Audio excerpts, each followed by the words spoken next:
Good morning again, everyone, and welcome to the first episode, maybe only, I don't know, of what did I call it?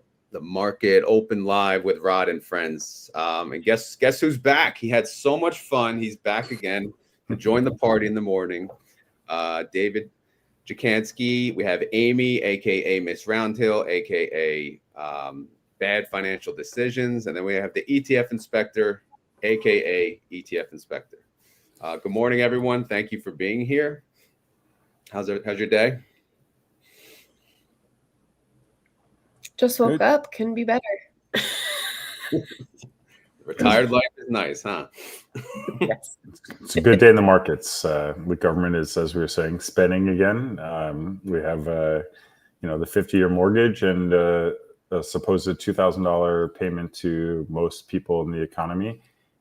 So I think, everything is back to thinking this administration is just going to be very supportive of all assets. Do we have healthcare subsidies? Asking for a friend, but also because I do have ACA healthcare. What do you want to know?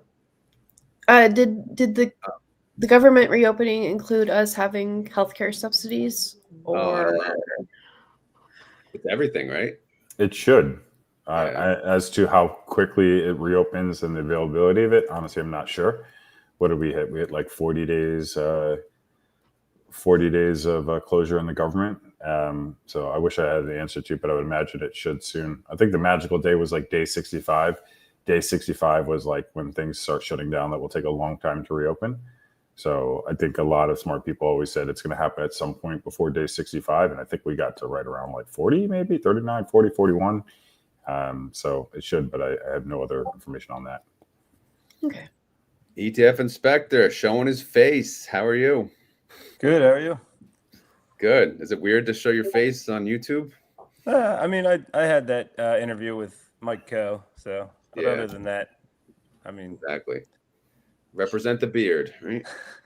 That's right. Getting a lot of gray. I have teenage daughter. Yeah, that'll do it.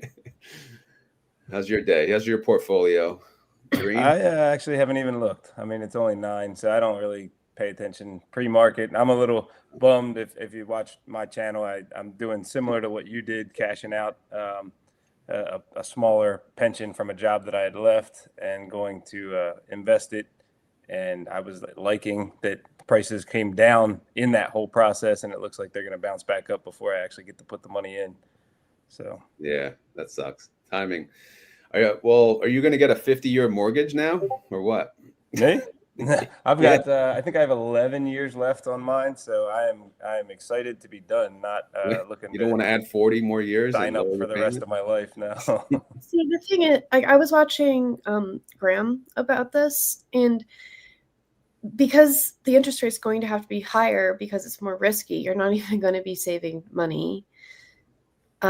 Because I would with my personal loans, I chose a slightly longer time period so my payment would be lower so that I could then make principal payments with the extra money. But with a 50-year loan, you're going to have basically the same or higher payment as a 30-year mortgage. So yeah, like everything, the additional years don't come free. So since you're talking so far out already, 30 and extending it to 50, as you said, it doesn't really make a huge difference. I think the numbers were, if the 50-year mortgage is 50 basis points more expensive than the 30-year, you save 10% per month, but you're paying for an additional 20 years to save that 10% per month on a 50 basis point increase. I think if it's something like 100 basis points, your monthly payments don't even go down. Yeah. So it's literally the same monthly payments if it's like 100 basis points. So it doesn't. I don't know if it's as impactful. It just looks better. I think the government should have taken out 50 to 100-year debt when they had the opportunity to, when rates were at all-time lows, which might have, caused rates to spike quicker. But, this is their backup offering. I do think, if interest rates are lower that number could actually make a difference and push it out. If rates do come down significantly, then like the difference between the 30-year and 50-year could be more substantial. But at where we are now with rates, it's just not as substantial. Yeah. I always thought 30 years was long, too long as it is. Although the 15-year, anytime at least back when I was trying to buy a house, I'm just like, I can't do 15-year. The payment was too much, but I don't know. We should be lucky for a 30-year. We're not like, it's not a given, right? Canada, basically everyone has to refi every 5 years because it's essentially like a 5-year fix into a floating IO after that. And so everyone refis every 4 years in Canada. They have to, you said? They don't have to, but they don't have the equivalent of like a 30-year mortgage. What do they have? It's like, so I don't know. So I think it's a 5-year fix and then it just rolls over to the next 5-year fix, amortized on 30. But like you can't fix interest rates on resi real estate in Canada for like a 30-year period like you can in the US. Oh, you can't lock it in, huh? Yeah. So my everyone assumes these things would be good. Yeah. It's an asset. Your 2.8 loan is a real asset. It's probably the cheapest form of financing you'll ever find on this earth ever again. Yeah, because it's funny, before I got too involved with investing, I'm like trying to pay a little more than mortgage. And as I'm learning more and more, I'm like, and rates are going up, I'm like, nah, they can keep that. And I'll just put the extra money, into investments. So you could put it into T-bills and outpace that rate of interest, right? Yeah. I mean, there's something to be said for peace of mind. Like if you lose your job or you want to retire early, just of course being able to be in your house is nice. So there's like the human factor to all of this. But I think the reality of a 50-year mortgage, we will just have to like do the comparison. It's kind of like what like RoD was saying, like the 15-year mortgage payment was too much for me. So I chose a 30-year mortgage, but I kept that number in my head and tried to, do principal payments down. That way I'm at less risk of being underwater, which didn't actually pan out with my condo, but hey. Yeah, I mean, the normal way of thinking, pay it off as soon as you can, right? Then the grass feels greener, everything feels better. But so it is hard to turn that switch and realize, okay, debt can be a weapon, right? That can help us, So at least for me it was, and even when I try to explain like to my parents they're old school, right? Debt's bad. Pay off your debt, pay off your credit card. Don't get a car loan, don't get a mortgage, right? So it was hard for me to stop paying more into the mortgage at first, but then I realized, all right, I can make a lot more myself, right? Yeah. Especially more than 2.875%. So also, like, not all debt is the same, right? Taking debt on your investment account, you have the ability to have a margin call, right? That's usually not a good thing. Taking debt on a depreciating asset, like a car, oftentimes not a good thing. But if you are to have any debt in your system or in your balance sheet, the mortgage on your primary residence is the most cost-effective debt you can get that's not in jeopardy of a margin call. It's not like there's a housing crash and the bank's going to call you and be like, you're now margin called, we have to sell your house, right? So the value of a debt that you can't have a margin call on is actually pretty valuable if you're to have debt anywhere in your balance sheet. So no debt is the best, obviously, but pay out off other debts before you pay down your mortgage, because credit cards are much higher interest rates. Margin on your trading account can actually be called, and you can get a margin call, and it's also tax deductible, and so Yep. Welcome, Parabolic. Welcome, Max. Good morning. How are you? Hey guys, I'm good. Yeah, green portfolio. Yep, you got it. Up 4% or 0.4%. There you go. Parabolic, can you hear us? Mic check 1 2 1 2. Good morning, Crypto Fit. You're on mute, I think. Everyone's got to learn the StreamYard technical difficulties. Hey, while they're figuring out the audio on the mortgage thing, I always laugh at the people who are like, "Don't pay off your house because it's you got the tax write off for the interest." Like, Oh yeah, I'm not going to pay, call it $10,000 a year in interest, call that throwing money away, so that I can write off 25% of it or get a credit for 25%. I don't know, throw away 10,000 so I can get 2,500 back on my taxes. I know. When they talk about that benefit, I'm like, I don't get any. It's really nothing. It's like. Not to mention, once the standard deduction went so high, it kind of factored in all of people's that stuff for everyone anyway. Now you could get rid of that interest debt and still get the deduction for it. Yeah. Yeah. I mean, it's about prioritizing which debts to pay off, or if, like, in the with margin, are you even paying it off, or are you just continuing to leverage it? So yeah, it'll be There's nice parabolic. to have no mortgage, of course, but at the same time, it is like, because when you get to the point, you could say you build up your portfolio and you can take out maybe all of it or a portion of it, pay off the mortgage. It's tempting, even though the rate's probably low. It's probably tempting, but I don't know, because the mortgage is always like. But then again, you may get temptation to buy another home, right? Which is another problem. But if you think about it, though, there's not another asset you can borrow money on that appreciates, that gives you a place to raise your kids and keeps a roof over your head and gives you a tax deduction, even though it doesn't make it worth holding it just for the tax deduction. But when you add in the other stuff, it's not bad debt for sure. yeah, I mean, I have a chattel loan on my trailer, so it's not an appreciating asset. I basically live in an overpriced refrigerator, and it's like a 9% mortgage. So I'm like, yeah, y'all, mortgages, we're good. But yeah, if you have the land and it's a single family home, and your mortgage rate is at like, below 7%, then yeah, let's keep that rolling. It's better than living in $1 million condo and paying the money to somebody else and letting somebody else keep the money, like a lot of people do here in Austin. But yeah, I hear you.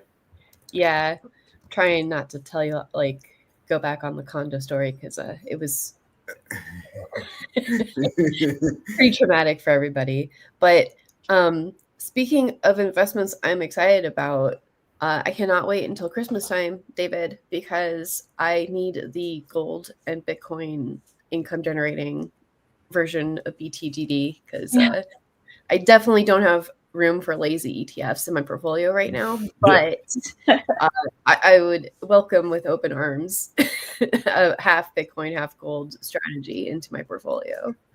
No, thank you. We're really excited. I think some of you have heard our spiel. I'll keep it brief. I was just on the RoD show this morning, but we have 2 different income lineups coming out right around Christmas or right after Christmas. Income stacks, stocks, Bitcoin, gold, treasuries, and all combinations. One being a 200% basket of Bitcoin and gold with a derivative income strategy on each side. We'll go into greater detail once we become effective on those. And then 2 that we're calling the MNAV Harvester series. These are what we like to think of as almost like true hedge funds with an ETF. One of the tickers is YTSM. It happens to be Misty in reverse.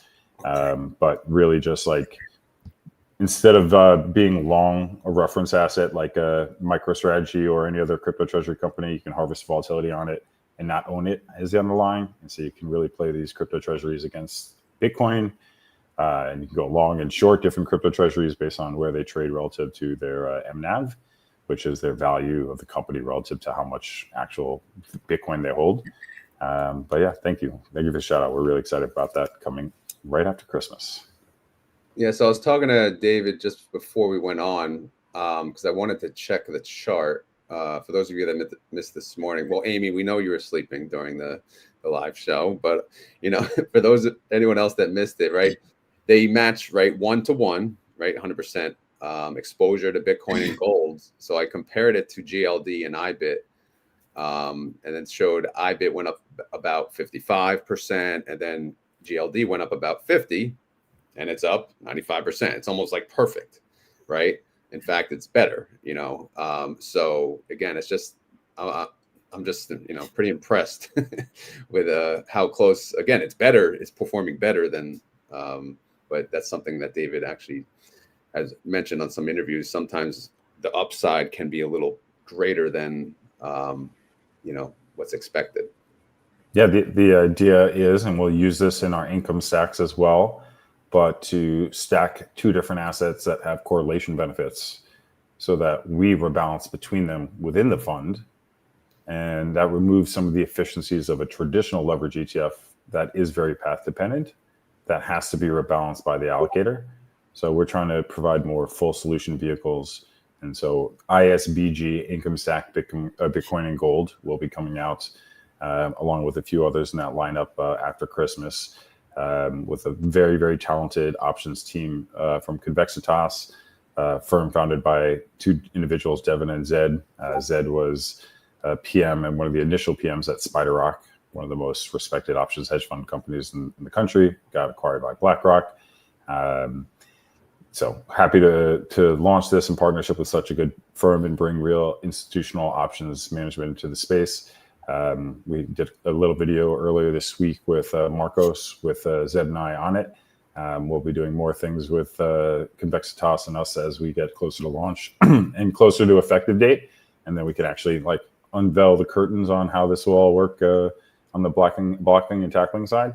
But trying to build true hedge fund like strategies in the ETF wrapper, which is only doable because of you guys who are actually willing to listen and give a strategy that might be more complex than some strategies that you can regurgitate in 10 seconds and assess if you think it's worthwhile or not.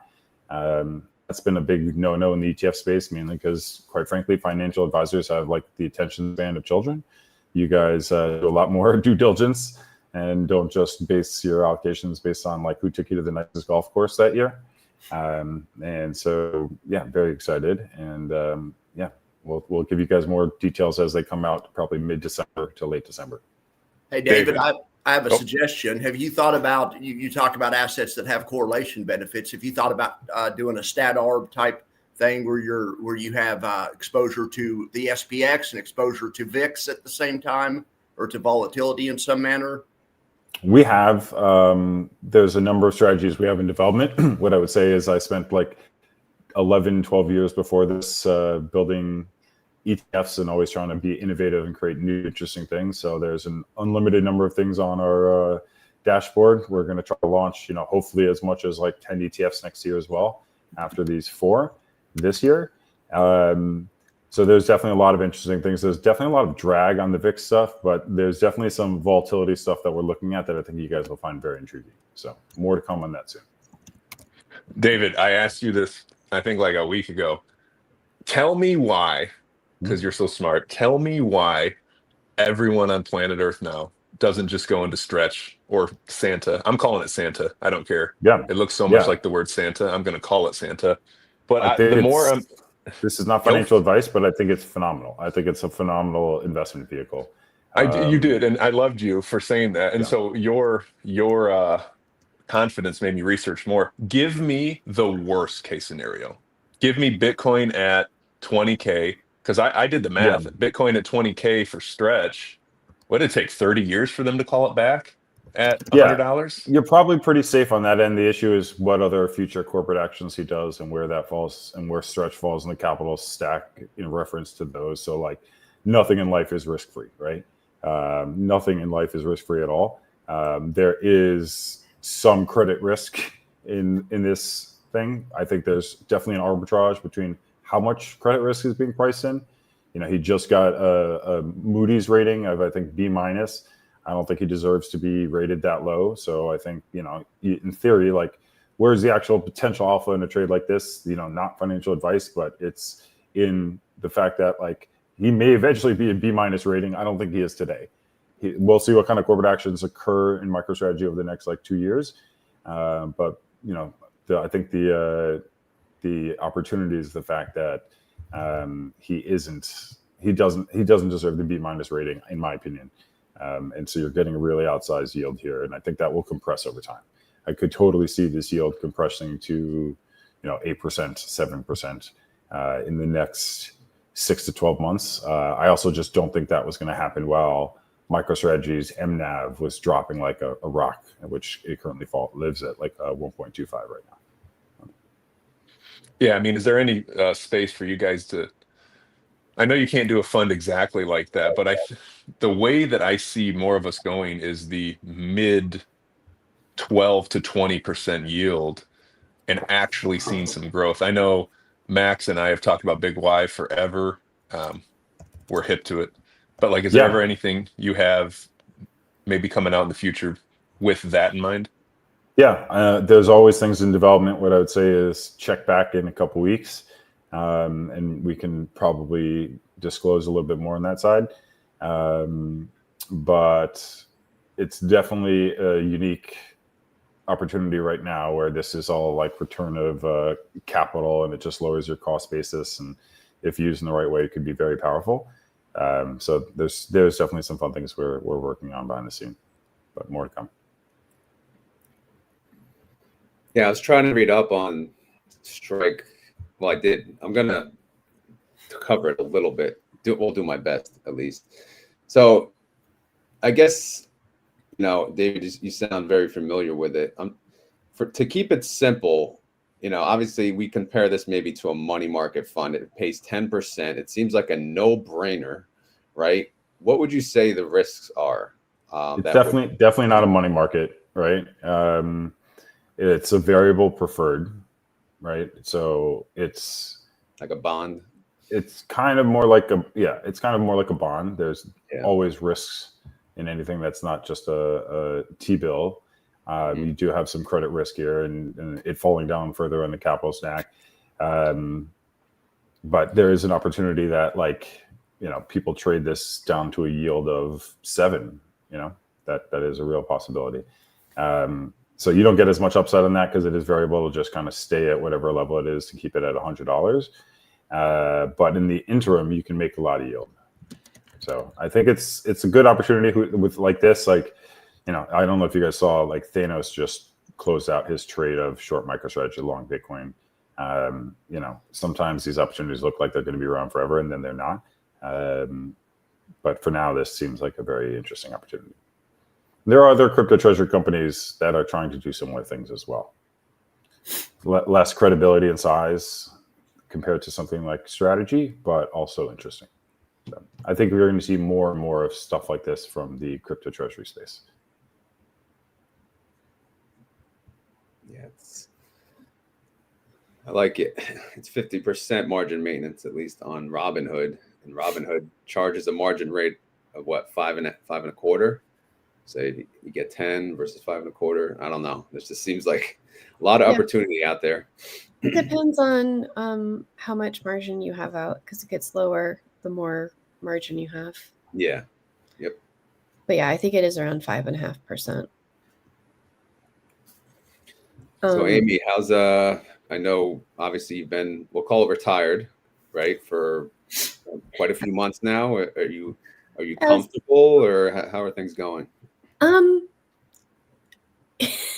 The sequence of returns risks, and also I don't have all that much money for this. This was not by choice. So I do have to have, that 70% yield over my entire portfolio. So I am riskier than most people would recommend, as just in general. But so far, so good. With YieldMax last month, when they changed from groups to weeks, I was like, wow, I could get used to getting $15,000 every month.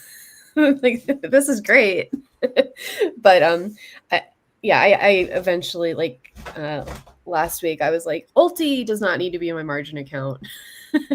MST can not also, I also need that to not be in my margin account. So we're learning, and I'm also at the point now where I can start adding things that hopefully will have NAV stability and just increase. I want to increase my portfolio value and the amount of distributions I am in ways that are more NAV stable now, just to make it more relaxing for me in retirement. What do you have to yield? What do you have to yield? It's a 70%. Ooh. So, and I was like, I would be panicking, except I've been tracking this for more than a year, and I average like 100% on my portfolio because I had a job and I didn't really care that, like, I just had a higher risk tolerance. But now that I'm like, oh, well, you know, if my portfolio actually goes to zero, this is a problem. So we need to try to build my portfolio up with things that are more nav stable, and hopefully that keeps in pace with the things that are more speculative. and like I can, like, the market, you don't want to be timing, but hopefully my timing is good enough that I can build up more sane positions in time for the speculative things to play out. So Nice. yeah. And you were asking me about options.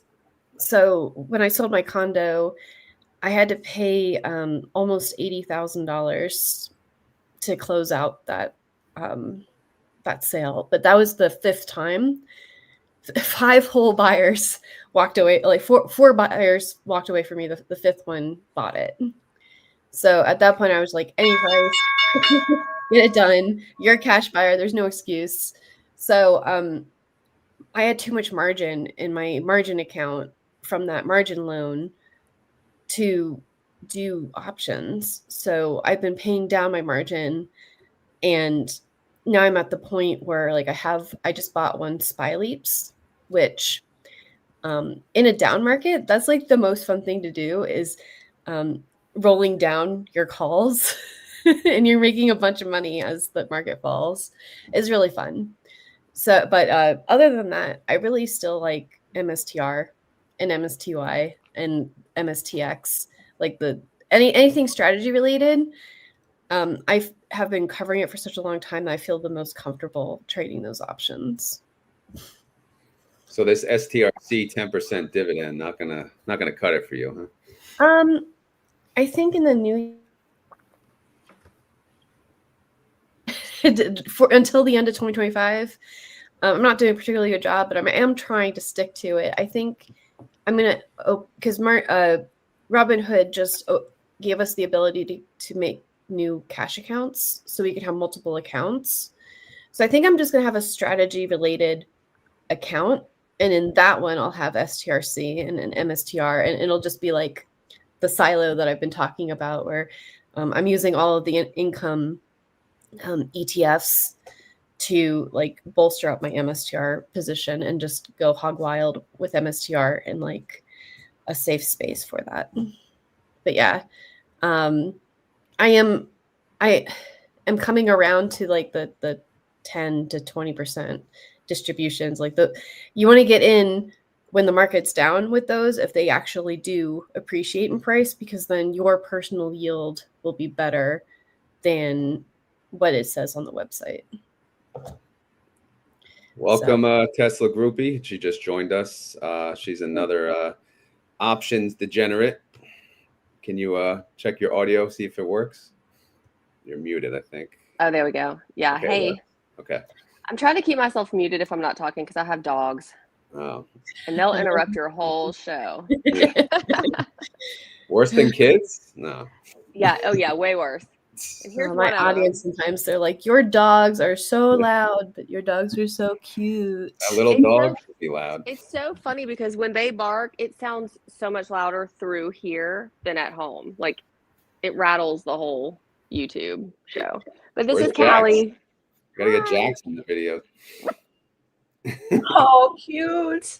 There we go. She turned 1 yesterday. Aww. I'm the only one without a dog here. I don't have a dog either. I'm dogless. My wife's looking though. But... My house is so gross, but I guess if y'all want to see, there you go. Oh, they're just being quiet at the moment. So shh. Yeah. I see a squirrel. No. Exactly. Anything, they go crazy. So Max, you've been quiet. How you been? What do you think of the new Ulti competitors?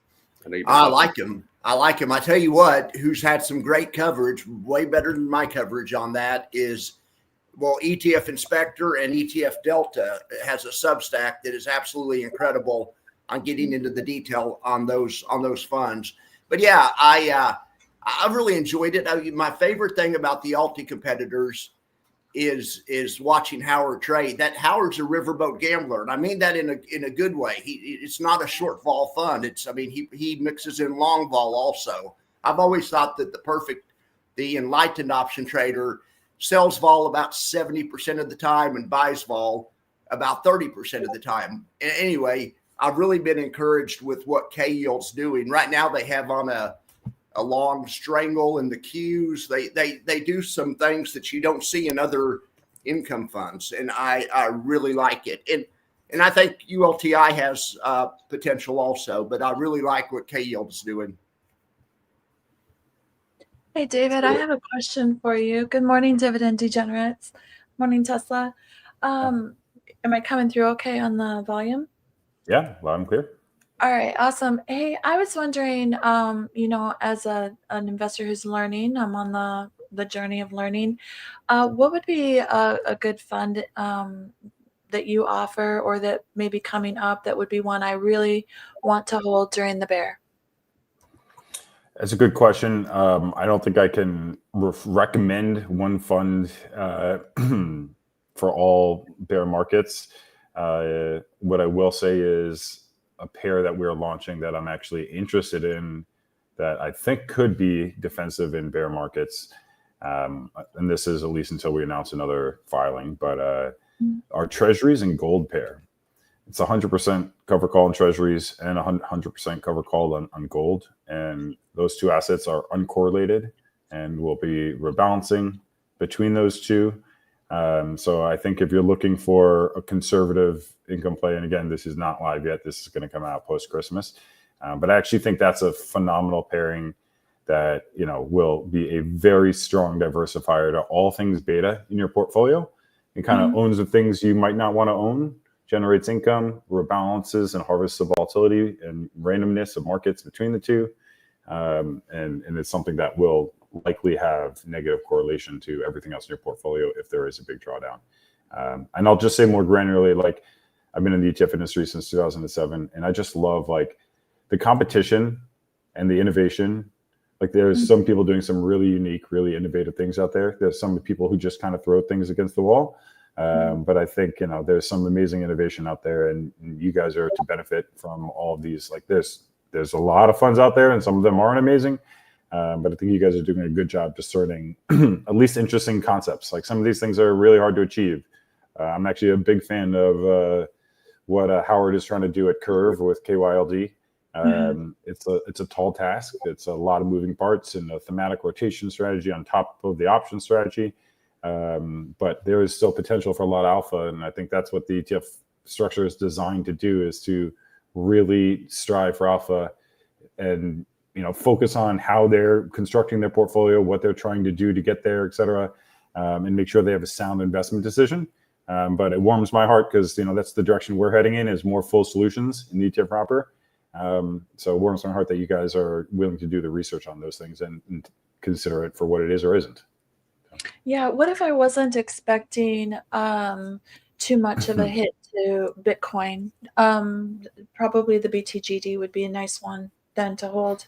We have a number. We have a number of Bitcoin related ones coming out. So we have a Bitcoin and gold one coming out. We have a stocks and Bitcoin one coming out, and then we have YTSM, which is like a Bitcoin and Bitcoin Treasury MNAV harvester. So that'll be a combination of like Bitcoin and the crypto treasury companies, whether we go long or short based on the value of them. So we have a number of Bitcoin related offerings that will also offer income that will all be launching at the same time in December. So we'll probably launch at least 3 to start in December. On YTSM,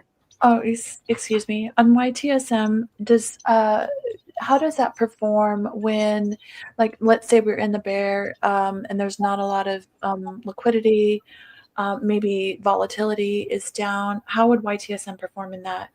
Well, YTSM is not live yet, so I can't say it'll perform one way or the other. But what I can say is via prospectus, we don't plan on having a lot of directional exposure to cryptocurrency miners. We're all playing them against Bitcoin and the reference asset. So it'll be more harvesting the volatility with a little bit of directionality on the crypto treasury companies, and actually having most of your beta come from Bitcoin. So obviously the whole thesis is that we do believe in Bitcoin here. It's definitely going to have beta to Bitcoin, but you're going to see have much less beta to crypto treasury companies. And so it's a way to get income on a company like MicroStrategy, et cetera, but have less exposure to its movements, which I think is really important. Nice. And then final question, what was the ticker for the Treasury's gold that's coming out? That one is income stacked Bitcoin and treasuries. So it's ISBT. So it's all income stacked, and then the two categories that it falls. So all right. That will, we'll be announcing which ones we're launching first, probably mid-December. But cross-posting these funds in another Discord, and I just wanted you to know we're looking forward to them. I appreciate all of your, like, this, honestly, this wasn't done 4 years ago. I know I keep saying that, but like there wasn't this level of due diligence and people like trying to do this in the individual investor space. So I love it. We're only going to get more complex and try to do like my whole dream has always been true hedge fund like strategies and ETF wrapper. The ETF is a literal tax loophole that is the most tax advantaged vehicle on the earth. And if you're going to have an alternative investment, why shouldn't it be in your trading account in Robinhood, so that like if it does its job and it's alternative and everything else does really poorly, you can harvest some of those gains, sell a little bit, and buy whatever you want at any time of day. And so honestly, I think this is the whole world, the hedge fund space and the family office space is heading. Like if your strategy can beat an ETF, you better put an ETF, or someone else will put that same strategy in an ETF, because it's just too much. It's too much of a benefit for it to be liquid every day, intraday, and also have the tax benefits that an ETF has. So that's yes, and also love the first to industry on the stacked products. So excited about that. I have another call I have to hop on, but I'll be back after a bit. You guys have a great morning. Yeah. So while we're on my page, if you want, the Why Gold Now page is a little presentation we put together, is really interesting. I think a lot of people think it's just right. You just if you scroll down a little bit, it's in the middle of the page. Why Gold Now? A little bit higher. A little bit higher. Sorry. There, right in the middle, that yellow button, Why Gold Now? Why Yep. Gold Now. Pass through some of the compliance pages, but it's hard for people to rationalize how much assets have gone up, especially assets like gold and Bitcoin, et cetera. So what this shows is, as Lynn Alden's been saying, this time is a little different. So we'll show you in this like 4-slide deck. First, this is what the institutional world has in ownership in gold. So this is family offices at the end of 2023. It's a little bit stale. Their gold and precious metals allocation was below 1%. This is while they had 22% in private equity and 10% in real estate. So 32% in private equity and real estate and 1% in precious metals. And just showing you where we are in the adoption curve. If you go to the next slide, this shows you where this structural breakout is relative to other historical ones. So in terms of price appreciation on a percentage basis, it's still very early in gold. And I'll try to make this real quick so I don't hog up the screen. But on the next slide, it shows you central banks and how much they're buying in physical tons. And so keep in mind, when you see even the last 3 years is flat, the price has gone up. So they're buying more and more and more. But really, they were net sellers for a long time. And I think basically in the mid-2010s, everyone woke up and was like, oh my gosh, we're never paying down this debt. We're just going to keep rolling it over. And that's when central banks started ditching currency-based assets on their reserves for things like gold and eventually Bitcoin as well. And lastly, on the next slide, you can see at one point, while we were coming off the gold standard, there was as high as 70% allocations in central banks around the world to gold. It fell as low to 10%. And then we really started ramping up the destruction of our currency and our balance sheet.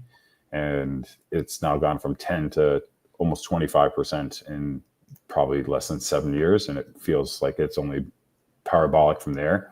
And it's still much less in allocation than central banks have to dollar-based assets, which is the white line. And really the question is, like, if you think about the 60-40 from the investment world, what is this 40 other than it's meant to be a stability asset? and ag has been anything but stable, right? So we think that ag is going to be introduced into the institutional, or some sort of scarcity profile is going to be introduced into the institutional world's benchmark. So that could be Bitcoin, that could be gold, or any combination of the two. Anyways, not the purpose of this call. I don't want to hog the whole call, but if anyone's asking for the question for why gold now still, gold got way ahead of itself and then just pulled back hard from there. This is the why gold thesis for an extended period of time in my mind. So. Okay. No, thank you. Appreciate that. Double D, dividend degenerate. Is your audio working? I want to give you a chance to speak if it works. I think everything's working. Can you hear me? Yes, we can. And we see your Yes. face. Oh my goodness. It's our first. I have doxed myself. You can't run away now. Yeah. No. It's good to be here. Great morning show this morning with David. That was awesome. And just wanted to say hi. Can't be here long. I'm at work, and just wanted to say hi. Show the mug. Yeah. No, I appreciate you showing up even during work. I won't tell your boss, so you'll be safe. Right?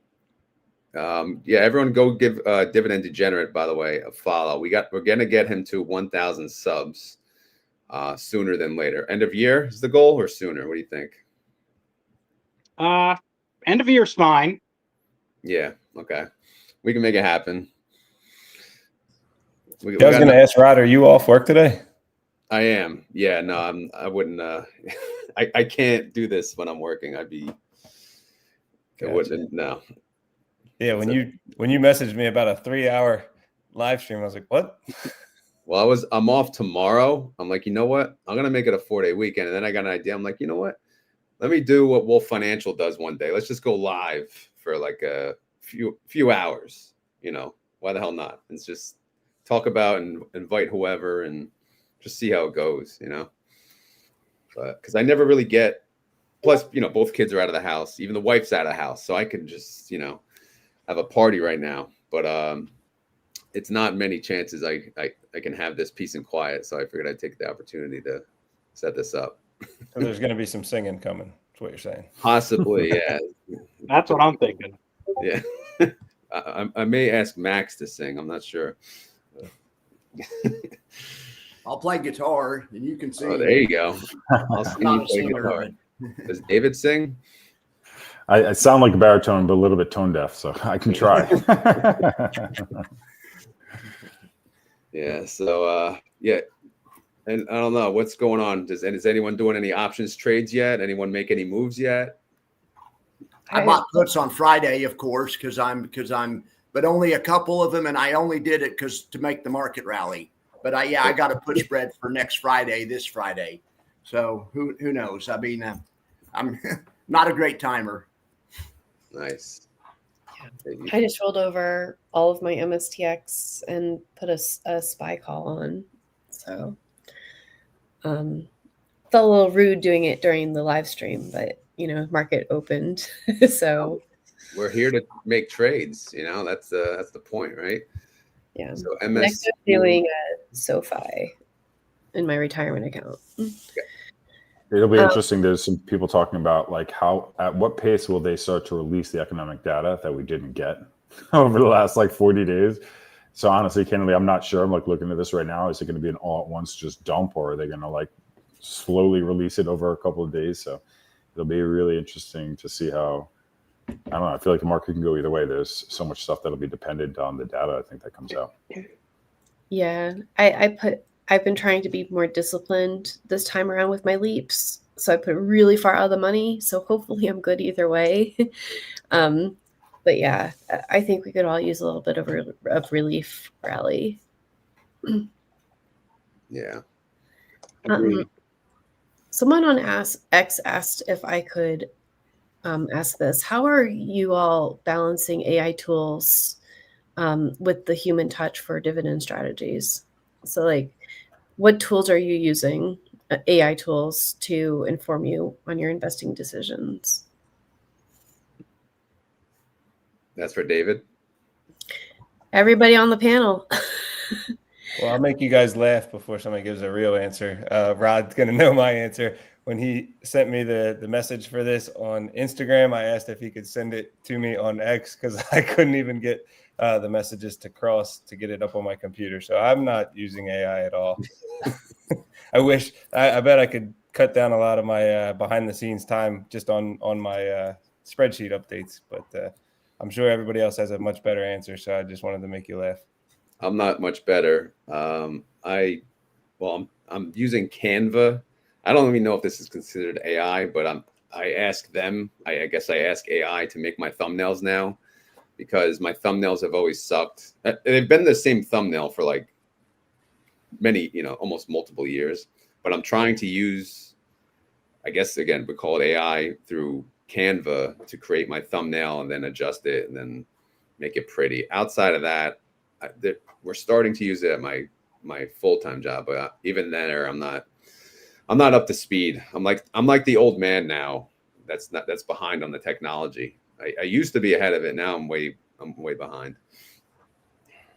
I mean, I think there's a lot of use cases people. So like first and foremost, we scrape a lot of data off the web from honestly other ETF issuers and the SEC. And so we use it to organize some of that data. But I also think it's a really great tool to start a research project. You can get like 85% of the way there on most research projects. Just like ask it some questions, give it some inputs that you care about, it'll give you an output, it'll look wrong, but like actually consider this. And it's almost like talking to your own analysts. And it's not going to be perfect, but it can get you 85% of the way there. I also think I would recommend people try to do a little bit of what the kids are calling vibe coding these days. I'm trying to pull up the website that we've used before in the past. I'll send you a link after if I don't get it in time. But these are little. Is it Grok or Make or? No, it's not Grok. It's hold on. I'll pull it up. Oh my gosh, I can't find it. I'll pull it up. And Rod, I might just send you a little text after when I get it. But you can literally just talk to it, and it'll design your website for you. So I think like AI doesn't necessarily, at least at this stage, in my opinion, at least in the world that we're all in, doesn't replace people. It's just like it makes you more efficient and it makes you faster, and it makes you be able to do with 85% proficiency a lot of things that you need to like consult out otherwise. So it's like, I know Amy's got an awesome website that like she's building on the yield side. I'll find the name, Amy. I'll send it to you as well. But like this thing, you could probably just talk to this and like the next like 10 updates you want to do to your website. You can probably do 8 of them just through vibe coding, which I think is pretty amazing. And I know you're a programmer yourself, so you might not need that. But at least for like, I have a quant on staff who's my programmer and data scientist. I dabble a little bit, but like not good enough where I wanted to spend my whole days building a website. So what I would say is like, whether it's RoD using Canva, we use Canva as well. I think there's a lot of small uses. There's nothing like you just press go in this and your whole business just goes. But I think you can do a whole lot more as a small business owner, which like in some aspects, everyone on the show is, right? We're all running this in some fashion or a function for a business. And so I think it can just make you as if you have a team of 10, even if you're solo, a team of 2.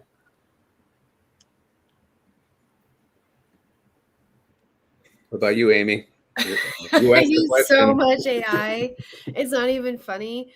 I have Cursor, which is it's basically like a text editor for programming.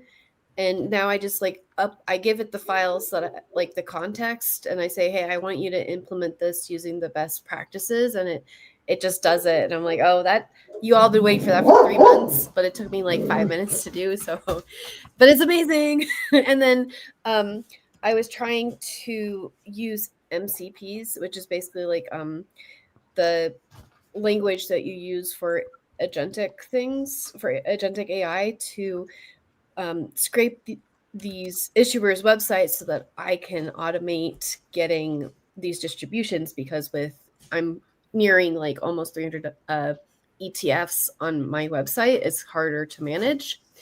But then you ETF issuers are not web programmers, and you keep putting things like, it's just very, very hard to get the information off your websites. And a lot of people, like, I was trying to get it out of your emails too, but you all insist on putting it into like images and stuff. So it's been more difficult, and I kind of put that to the side, but I am going to automate the distributions getting that into YieldMax because I think that's the biggest hurdle for updating it in a timely fashion. But yeah, I use AI for images for my thumbnails. I use AI to make music. I use AI Perplexity. I use a lot to like sometimes, for example, someone told me a keyword symbol, and because of how SEO is, I didn't know who was the actual issuer, like what's the official website. So I asked Perplexity, I was like, who is the actual issuer? What website do I go to? And it gave me like the actual website. So, and also like scoring stocks and having some historical data, things like that. Yeah, I like using AI. Nice. And I just want to chime in before I have to sign off. I have used Grok to actually write a Pine script. Because you guys know I use TradingView, and you ask Grok that write an indicator that does this, this, and this, and Grok will lie to you for sure. So you got to kind of verify everything, but it does work. It's and I like stuff like that. That's all I got to say. And then I'm gonna sign off in a minute, but I'll keep listening. Have a great day, everyone. Take care. Thanks for joining. I'm excited for AI for the other tools I want to make too. It'll hopefully make development a lot quicker, and I'm hoping to make like an interactive portfolio creator where it like actually asks you real questions, like asking you like you would sit with a personal finance person of like, what's your risk tolerance? What do you feel about Bitcoin? And it gives you like the pros and cons of the different things that you are specifically interested in. But that's way in the future for me. I just want to welcome Mr. Cash to the stage. Are we calling you Cash or Mr. Cash? Whatever you want. It's my last name, so. Nice. Yeah. So, what's going on? I just got to work, but I was excited to see the show, and I always try to tune in, but I always catch the end of it. Like X doesn't update me. You guys are live until you just finished. Oh, really? And so I saw you, and I've been trying to watch all morning. Yeah. Awesome. Yeah. No, I don't know. Sometimes I guess it's delayed, but yeah, no, thanks for joining. Obviously Catch. So you have a X, and I see you have a YouTube as well, right? What's your YouTube channel? It's called Return on Cash. My first YouTube channel got shut down. Me and a couple other guys got our YouTube channels closed off. I think because it's the whole being in the finance space. I don't know. It's weird. There's a couple of people that got their shows shut down by YouTube. Yeah. Not me, not yet. I'm being a good boy. Did they give you a reason? I sent you a message and let you know, though. I said, back up all your data because they won't let you retrieve it. Yeah, no, that's the thing. But that's a lot of storage. I got a lot of videos. Did they give you a reason? No. And that was kind of the weird thing. But they were all on video. Like the titles were kind of funny. It was like, what the elite people don't want you to know about the financial market. And I had a bunch of like really, kind of off-putting titles. But I wasn't always putting in the description like, this is not financial advice. Like little things like that. And YouTube will sometimes flag you. And it wasn't just me. If it was just me, then it would have been something. But it was like also like Mike's Trades. He got his entire account shut down. There was 2 other people in my Discord that got their accounts shut down, all finance related for no reason. Wow. So did they give now you I a just backed warning everything at all? up to TikTok. No warning. It was I literally got one video and it said demonetized. I got a notification and I went to go click into it to dispute it. And I got 3 more instantly, and they wouldn't let me dispute it, and they shut down the whole channel. Wow. Gotta stop exposing the elite secrets. Yeah, well, Well, we'll have to help your new channel get boosted up again. Bring it back to life.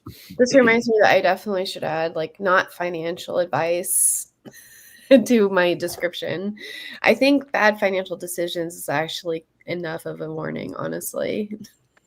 You would think that would cover you, right? But I added it to my robotic mind. It's at the end of every video because I don't trust anyone out here. You know, there's people, you know how it is, Amy. There's people out there. But I'm just afraid that whenever I answer a phone call, I'll be like, "Hi, this is Amy. This is for entertainment purposes only." Well, it's funny because I always, when I do presentations at work, I'm worried I'm going to say. Yeah, I did just meet with compliance on Wednesday for one of the income funds, and they told me that I have to start, in the near future, I'm going to start adding a disclaimer either before or like somewhere in the video, saying like this is not financial advice and to invest at your own risk and read the prospectus and kind of link back. So that was I did get like a warning piece, from the SEC's compliance department earlier this week that I had to meet with them about that. So just be on the lookout. You guys might get a call at some point. All right. Hopefully not, but Tesla groupie. You haven't gotten a word in edgewise, and that's odd, right? You're usually always the one talking. So I would it's not my show this time. I would ask you if you use AI, but you write down your trades on paper. So I'm guessing you don't. I mean, I don't. I use it for entertainment purposes only. Oh, okay. I do. I mean, I'm on ChatGPT nonstop asking questions. I feel like the smartest person alive because I can have an answer for anything and make it sound very professional as well. Nice. ChatGPT is the best. Did you make any trades yet today? Yeah, that's why I accidentally cut off a minute ago. I thought maybe I could switch over on my phone, but I can't. Who sold their Bitcoin, by the way? It dropped down to 104. Why can't it just move? I'm in too many crypto related stocks and ETFs right now. Yeah. Too many, way too many. I need to get rid of some of it. 3 ads. Are you holding BM&U shares or just puts? I have puts. Okay. I have 3 puts, and they are expiring next week, and they're all in the 21st. Money. So, one's out of the money yet. So I thought they were your Halloween trade. They didn't expire. They were scary, but no, not yet. They're my Thanksgiving because they're monthly, and I think I forget what the October date was. I don't think it was far enough out. It was Thanksgiving. I just confused it with Halloween. Yeah, but their options chain. Might as well check it now. Every time I look, it's still monthly. It's still monthly. I looked this morning. I got assigned 100 shares of BM&R. The daily though. Wait, say that again. A lot of options are going to move to daily probably in the next 6 months to a year. Wow. I thought that was like volume reliant. Just because of the relative size of.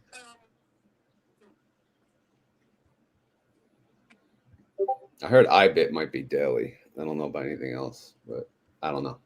Max probably knows all that more than any of us. But I wouldn't be surprised if NVIDIA and some of the giant ones, they could definitely support ODTEs. They have enough volume and liquidity, the Max 7, I would think. But I don't know. I don't know if I'm really in favor. I like ODTEs on indexes, but ODTs on everything may be kind of the sign of another sign of a freaking bubble that's getting ready to pop. Yeah. Yeah. Well, we'll see what happens with Senator Mike Johnson if he pushes that bill forward this week. Yeah, true. Everyone will be a genius again. We'll all be green. Speaking of Mike, did the government open overnight? I woke up in the middle of the night and it looked like I watched a video and I wasn't sure if I was dreaming, but then I got up straight this morning and came straight here and I haven't seen the news. So eight Democrats ended the filibuster. They joined the Republicans in the Senate to pass the temporary bill. But it still has to go back to Senator Mike Johnson at the House of Representatives in order to pass that before it goes to Trump. So probably by the end of the week, I would assume. Okay, that's what I saw. I saw something about 8 Democrats defecting in the middle of the night, but I wasn't sure what actually happened. Yeah. Guys, I have to hop for a call, but thank you all for having me on this morning. It was a pleasure. And yeah, thank you all. Seriously. I'll talk to you guys all soon. Yeah, thanks for joining both the morning and this one. Thanks Double. for having It was a blast. Today. Yeah, thank you, David. Nice interview. Thank you guys. Yeah, appreciate you. You're welcome back on if you want to pop on. We're here till 12. Thank you. I might. I have a call for an hour. Thank you. Okay, enjoy it. All right, looks like cash dropped off too. Are you working, ETF inspector? You have a little more flexibility on your job, huh? Yeah, I'm catching up on all kinds of reports and stuff from last week. I told my boss I was in the field all day, every day, and never got caught up on paperwork. So yeah, it's a work from home day, and then I also have to go pick up my daughter and take her to a orthodontist appointment. So. Nice. Never ends, right? Yeah, so that's why I keep muting, because I don't want you to hear me typing, trying to get my work caught up at the same time. Yeah, all good. All right, what else we want to cover here? Let's see. Yeah, I don't know if you guys saw. We were talking about KYLD before. KYLD, yeah. I am still not convinced it's a competitor to Ulti, but that doesn't mean that it's a bad fund. Like I think it's going to be generally a better fund than Ulti to like actually be invested in, but I'm still not convinced that like the yield of it is going to put it in direct comparison to Ulti. Yeah, you're right. It won't. It's going to be about 30%, 35%. But so what do you think about ULTI then? I think that one's yield should be pretty high.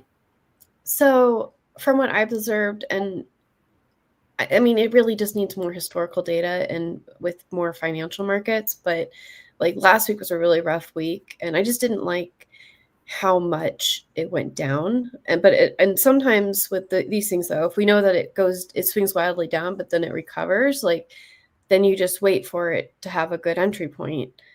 And so it'll go back up. I think that for me is where ULTY has been like, well, it's going to go down, but is it going to go back up? So, yeah. Well, ULTI, they added some protection this week, and ETF Inspector would know way better than me. But what I looked at it last night, and it looks like they have 21 positions, but 9 of them are callers or a synthetic caller, but they cut the downside on 9 of them. But the other ones are free to go up and down as much as they want. But who knows? And wouldn't that be just their luck if they cut the downside on 9 of them last week and the market goes straight back up? Then people will be mad. Why didn't you just leave it on the other way? But yeah, I think that one's going to be kind of crazy. I mean, it looks crazy, but also, and ETF Inspector again would know this better than me, but I believe they had one stock last week that just killed them. So they may be a victim of a little bad luck or variance or whatever you want to call it also. So we'll see. You're giving me too much credit. I did all the deep dive for our show, but I haven't looked at ULTI or KYLD again ever since we did it because I'm not providing daily coverage on them. And but I would agree, Amy, I wouldn't call KYLD an ULTI competitor. Not to say that they won't. I mean, they might perform better, but it's just not apples to apples. They specifically say he's trying to pick safer funds. It's the comparison would be in that they basically have the freedom to trade it how they want to trade, kind of the way ULTY has it built in. So they both have the freedom of, let me show you what I can do trading wise. But as far as one is, let's go after the most degenerate things we can and see if we can harvest yield out of their implied volatility. And KYLD is like, let's see if we can pay you 30 to 35% showing off how good we trade and make the fund grow with the rest. Yeah, and I think that's where a lot of people, like, they will compare it, even if it's not a direct comparison, and will say, like, well, would I rather get a 30% yield right at this exact moment, and then maybe 2 or 3 years from now, my yield is relatively better because I bought in now, versus we're being degenerates and we're getting a 90% yield, but who knows if that's NAV erosion, and we, like, whenever you make a speculative bet like that, there's a high chance that something's going to move against you. So, yeah, I think there's a case for both. I think ULTY got a little too hyped and people thought it was just free money, like back when it was in that $6 to $6.40 per share range. People thought, well, you'd get 9 or 10 cents a week and your share price goes up. It's free money, instead of understanding how it was working. And so then those people jumped back out when it started going down, getting upset. I mean, I get it. It dropped like 40-ish% in 6 months, I think. I can't remember. I was looking at numbers the other day, but they paid 85. So you're still doing okay. But people don't understand always what they're getting into. So you see a market for people who are loving blocks, paying the 36%. But then it's also surprising you don't see people too interested in the target 12s, and they're paying 12% and growing. So yeah. There was a question, like, what do we estimate ULTI's distribution is going to be? My answer is I have no clue. I would assume it's going to be pretty high, though, above 50%. Yeah, I agree, because there's unlike Alti they're selling on both sides. You're selling call spreads and put spreads. But still, I think it'll be in that 70 to 80%, 70 to 80% range. Hey, Inspector, I don't know if you noticed, but ULTI started posting their actual trades, not just their positions. I didn't know if you were going to start analyzing that one also. I'm thinking about it, but I just don't have the attention to detail that you do. But in any event, that's now an option because they post trades. I wish Howard posted trades at K-Yield, but as of the other day, he still hasn't yet. Yeah, it's been nice that most people don't post their trades, because then I can always just fall back on that when people ask me to cover another one. Hey, they don't post their trades. Yeah. But the reality is, like, I would have to give something up to pick something up, because I'm literally giving this all of my free time. And when things were growing, like, I could see the light at the end of the tunnel. But as something's going on, like Rod and I have talked about it a lot, like, I don't know if YouTube is just kind of killing us or what, or if people are losing interest. But as things are shrinking, it all of a sudden, it's hard to justify using your free time, sometimes 3-4 hours in a day, so you can earn $7. I agree. Yeah, I agree. There's a seasonality to what a this. rate of return. And when things are going great, everybody we're getting hyped. Everyone wants to learn about it. And then, when the market's down, people want to play off the anxiety, but I don't want to play off of people's anxiety. I want to be someone that's like, hey, like, it's going to be fine, So yeah, I think your viewership will be tied to the market a little bit. Well, speaking of positivity, we have a very special guest here. Best day ever. Did I say best guy ever? That's the best guy ever. Hi. How's everybody doing? Ambassador. Good. How are you? I'm super, thanks. Sorry, couldn't join earlier. Usually wait about a half hour to get in the trades, and I had to set all the options trades this morning. So, but got done with that, and so I wanted to make sure I popped in and said hello. Nice. Yeah, no, I hear you. This is a come and go kind of thing. I'm going to have to do my options trades during this video at some point. But, right now it's just chit chat, talking about Alti, KY. Yeah, I listened this morning. I actually got up and caught some of David's interview. He's always such a good interview. Oh, yeah. So smart, in tune, and generally a nice human being. I mean, generally a nice human being. Yeah. Exactly. And I asked him, I'm like, I'm going live again. He's like, sure. He's like, I'll join. I'm like, all right. always generous with his time and his information and knowledge. And man, he really he really has good insight. If I was a mega wealthy guy, I'd have no problem handing over a nice stack to him and saying, just take it, call me once a year. I'll be on my boat. Yeah, exactly. Yeah, right. he definitely has got it going on. And that whole fund idea that he has about the closed end funds and basically piggybacking and getting the yield from that, brilliant, absolutely brilliant. Something that retail would never have an option to do. And I really do think he'll bring it to market. When I first met him the first time, that's what he was pitching. And I said, dude, I just don't have the kind of bag that can make that happen for you. I wish I did, because it's a brilliant idea. But yeah, that's going to come to market for sure. Yeah, he's got a lot of ideas, a lot of things coming down. But we were talking about Ulti versus KYL. Although, what are we calling it? Alt-I? Are we calling that Alt-I? Alt-I and Alt-Y is what I'm doing. Okay, Alt-I, Alt-Y, and then K-Yield, I think you said, Max, right? Yeah. Yeah. I made a whole song that's Ulti with an I. What would the kids call it? Timu Ulti or Wish.com Ulti? Yeah, K-Yield held up the best last week, meaning if you looked at all three of those and others, they were all down, but at least 100 basis points K-Yield would outperform them to the downside. But it also is not going to – it's not going to return the yield, but that's never been Howard's goal. His goal has always been capital appreciation with a nice flavoring or a dollop of whipped cream of yield on top. So, yeah, I don't know why. Usually when I hit max, it compares them to the same starting point. It gave Ulti a head start here. It looks like. I'm not sure. This is really, I don't know. I'll have to ask stock analysis people.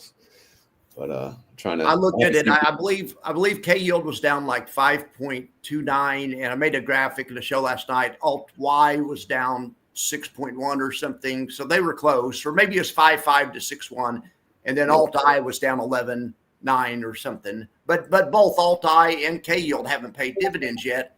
As soon as the dividends get paid, that'll be a fairer comparison, and I'll update that video. Yeah, I think he announces today. I think Howard announces today because tomorrow's a holiday. And then his next day will be on Wednesday. Let's get that announcement on here. Come on. Yeah. So that was, think about how nice that was of him, because generally when the holiday hits, it pushes everything back a day. He pulled it forward a day. Yeah. Hey, it's like work paycheck, right? You usually get paid earlier than later. Yeah, I'll message him right now and tell him he needs to pop on and make the announcement here. Hold on a second. There you go. Let's see how much pull you got. I got none. He's got connections to everybody. I've got none, but I'll beg real hard. Yeah. Well, I was just looking at what I was trying to do yesterday, and there is a Mr. Income Options ETF that I didn't know about until last night. I can't believe that. I'm so into everything, plugged into everything. You mean it's not on YieldMax? What's the ticker? I've never heard of it. It's MSTK. Oh yeah, that's Tuttle Capital, and it just came out. You didn't miss it by much. It came out a week and a half ago. Matthew Tuttle, and same guy that does BITK, which I have some shares of.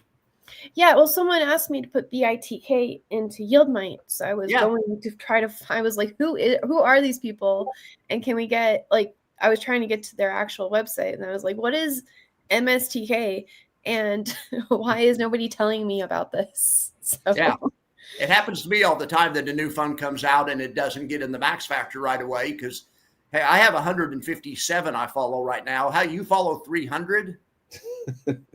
Wow, that's crazy. I need to mine your site and go make sure that I have everyone that's on your site in the max factor also.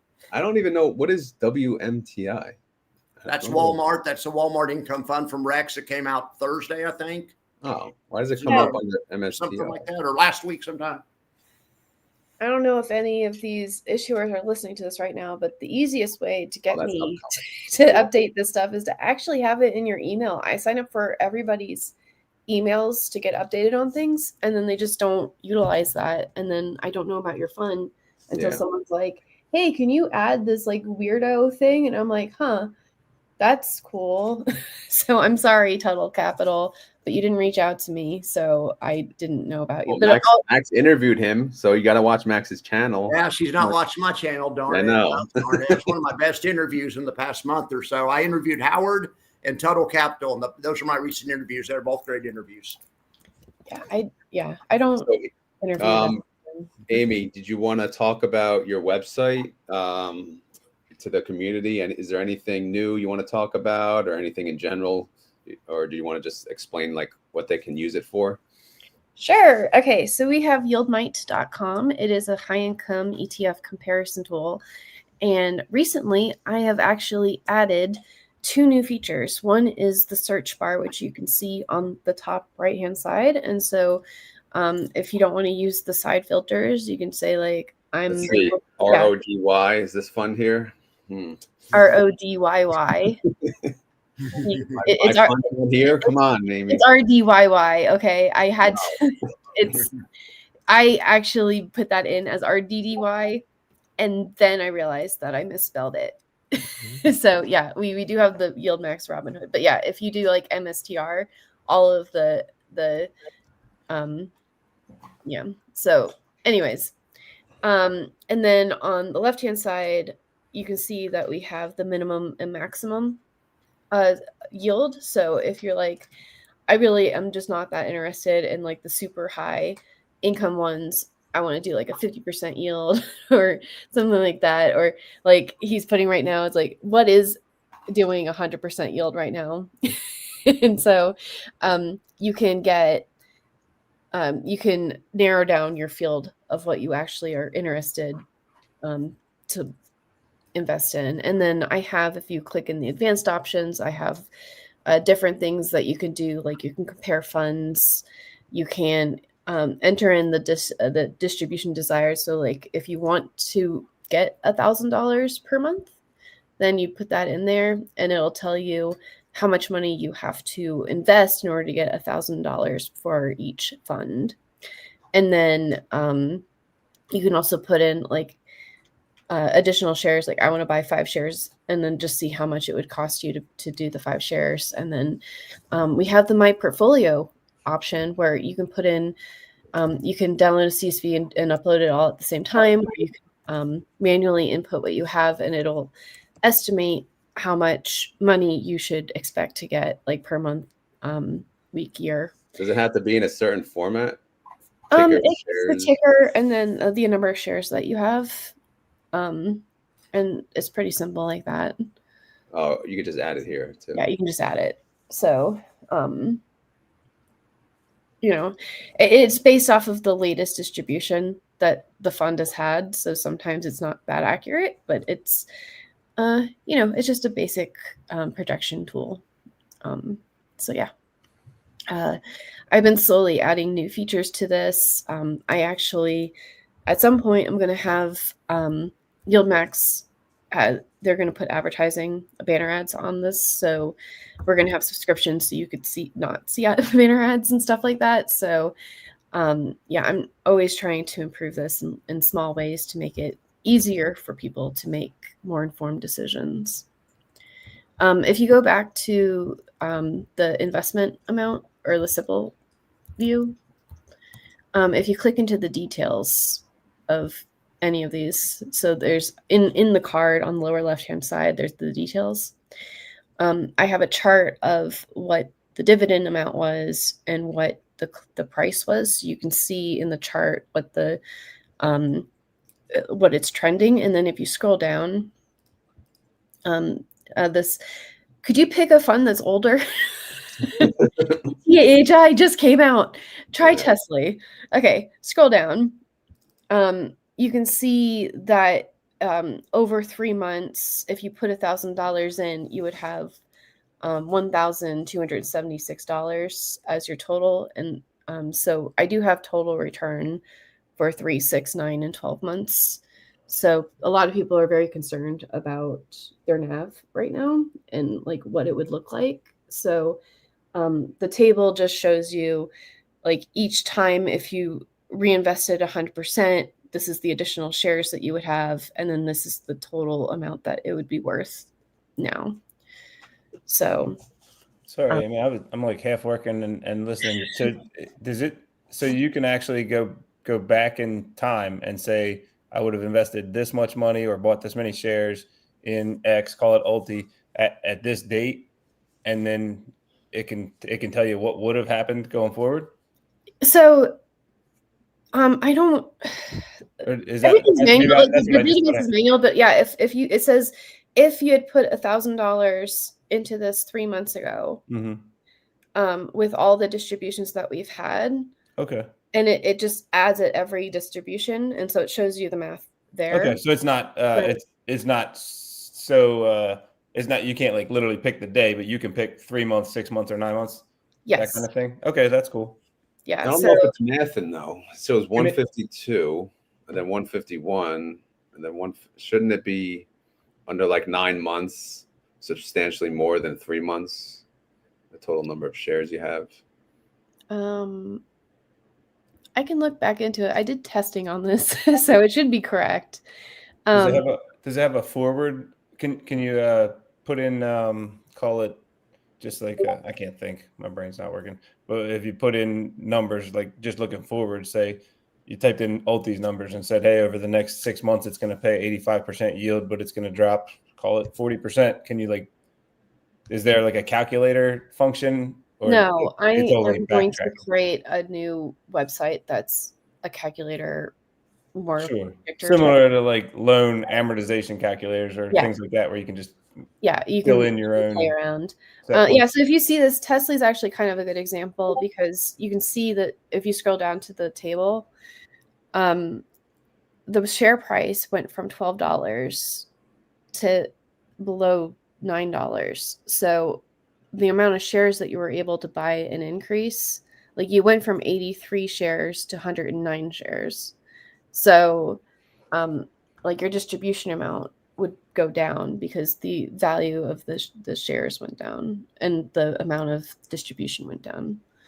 So but I can look back on that. But yeah, everyone's been asking about, and then if you go into the comparison funds, advanced options, go to compare funds. So RoD, that might have been the difference when on her thing, right? If you're saying if you went back further, you should have more shares, but if you went back further and paid a higher price starting out, you might not have been able to buy more shares.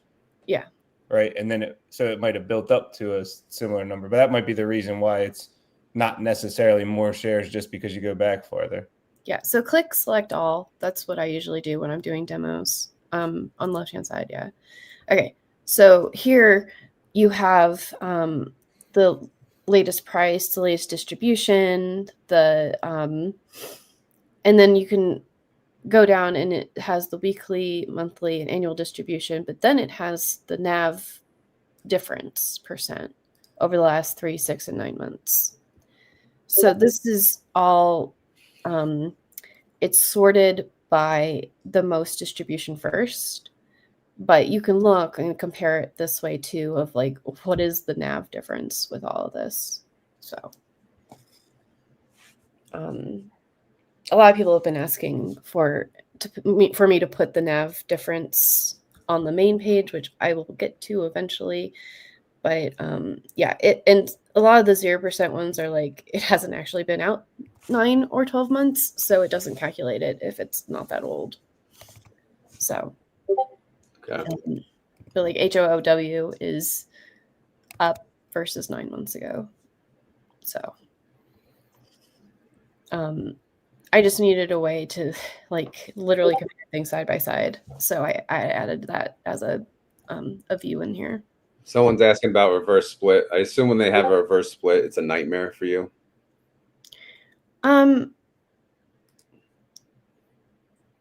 No, it just won't calculate it correctly. I mean, the latest distribution, after it reverse splits, it'll have like the new share price in it. But yeah, the going back. Do you have to adjust that yourself, or where you're pulling it from? Yeah, I mean, I'm manually putting in all the distributions right now, which is why I'm trying to automate it. All of them? So, yeah. So I'm, like Buy her a coffee. Someone buy her a coffee. All right. Or a sap. Yeah. Have fun, ETF inspectors. Sorry to take up so much time, but yeah. So it's the math is going to be wonky if there's ever a reverse split. Like, and I don't have the price. Like, for example, YieldMax, I had added right before they went to weekly, and so I just didn't put the information in when it was monthly because it would really not show like the last 6 and 9 months correctly, which now that everything went from group to weekly, it is going to be a little wonky for the next year. But yeah, that's a good call out. Oh, ETF inspector had to run. Is that what you're saying? Okay. Yeah. All right. Okay. Yeah, no, it's good job. I know this is your baby you've been working on forever. Yeah, I was like, I'm going to go on to the next project. I'm like, no, actually, I'm gonna try to beef this up. I like the features that it has and that it does like one thing specifically very well. And I'm trying to have, and people have been asking me for Canadian ones, ETFs, which I've set up the back end so I can support that. But yeah, I'll be getting to that soon or than later. Amy, you inspired me to make my max factor better, and you helped me. You gave me some ideas and pointed me in the right direction. When I thought I was using Python code, I found out I was just using JavaScript. But that's fine. Still, using AI, I've made my site a lot better. It's also an evaluation tool, but I'm staying out of your lane. I'm not worried about the dividends and stuff. I'm looking at the overall investment. So, but anyway, but I love what you're doing. It inspires me. Yeah. Thank you, Max. Yeah, I need to actually check out your tool more because you keep updating it. I mean, I change it every day. So I'll do some content on it, and I'll send you the link sometime this week. Thank you. Yeah, because we're always looking. Like I use total returns all the time. There's just certain tools that are like my go-to to actually evaluate these ETFs. Yeah, well, they do a much better job than I do. My tool is my tool. I'm still in 6th grade as far as a emotionally 6th and 7th grade boy. I have the sense of humor of a 6th and 7th grade boy. But what I'm trying to do is I've got a lot of help from Ambassador Kwan. I'm trying to judge the overall. Yeah, I'm trying to judge the overall investment, and I'm trying to consider taxes and stuff. And it does consider yield. And it does consider NAV return, but I consider them separately. And I think I'm just trying to invent a metric that's a truer metric for measuring the high yield funds. The total return is the best metric Trad Wall Street has, but TradFi or whatever. But it can be very deceiving. And so I'm trying to make a better version because it's just it's hard to evaluate something that pays 90%, but it has issues with the NAV. And yes, you can look at total return, and that's one way to do it. But I'm trying to get in that lane, not yours. But I use yours. I use your tool all the time, and I love it. I use total returns. I use lots of them. Yeah.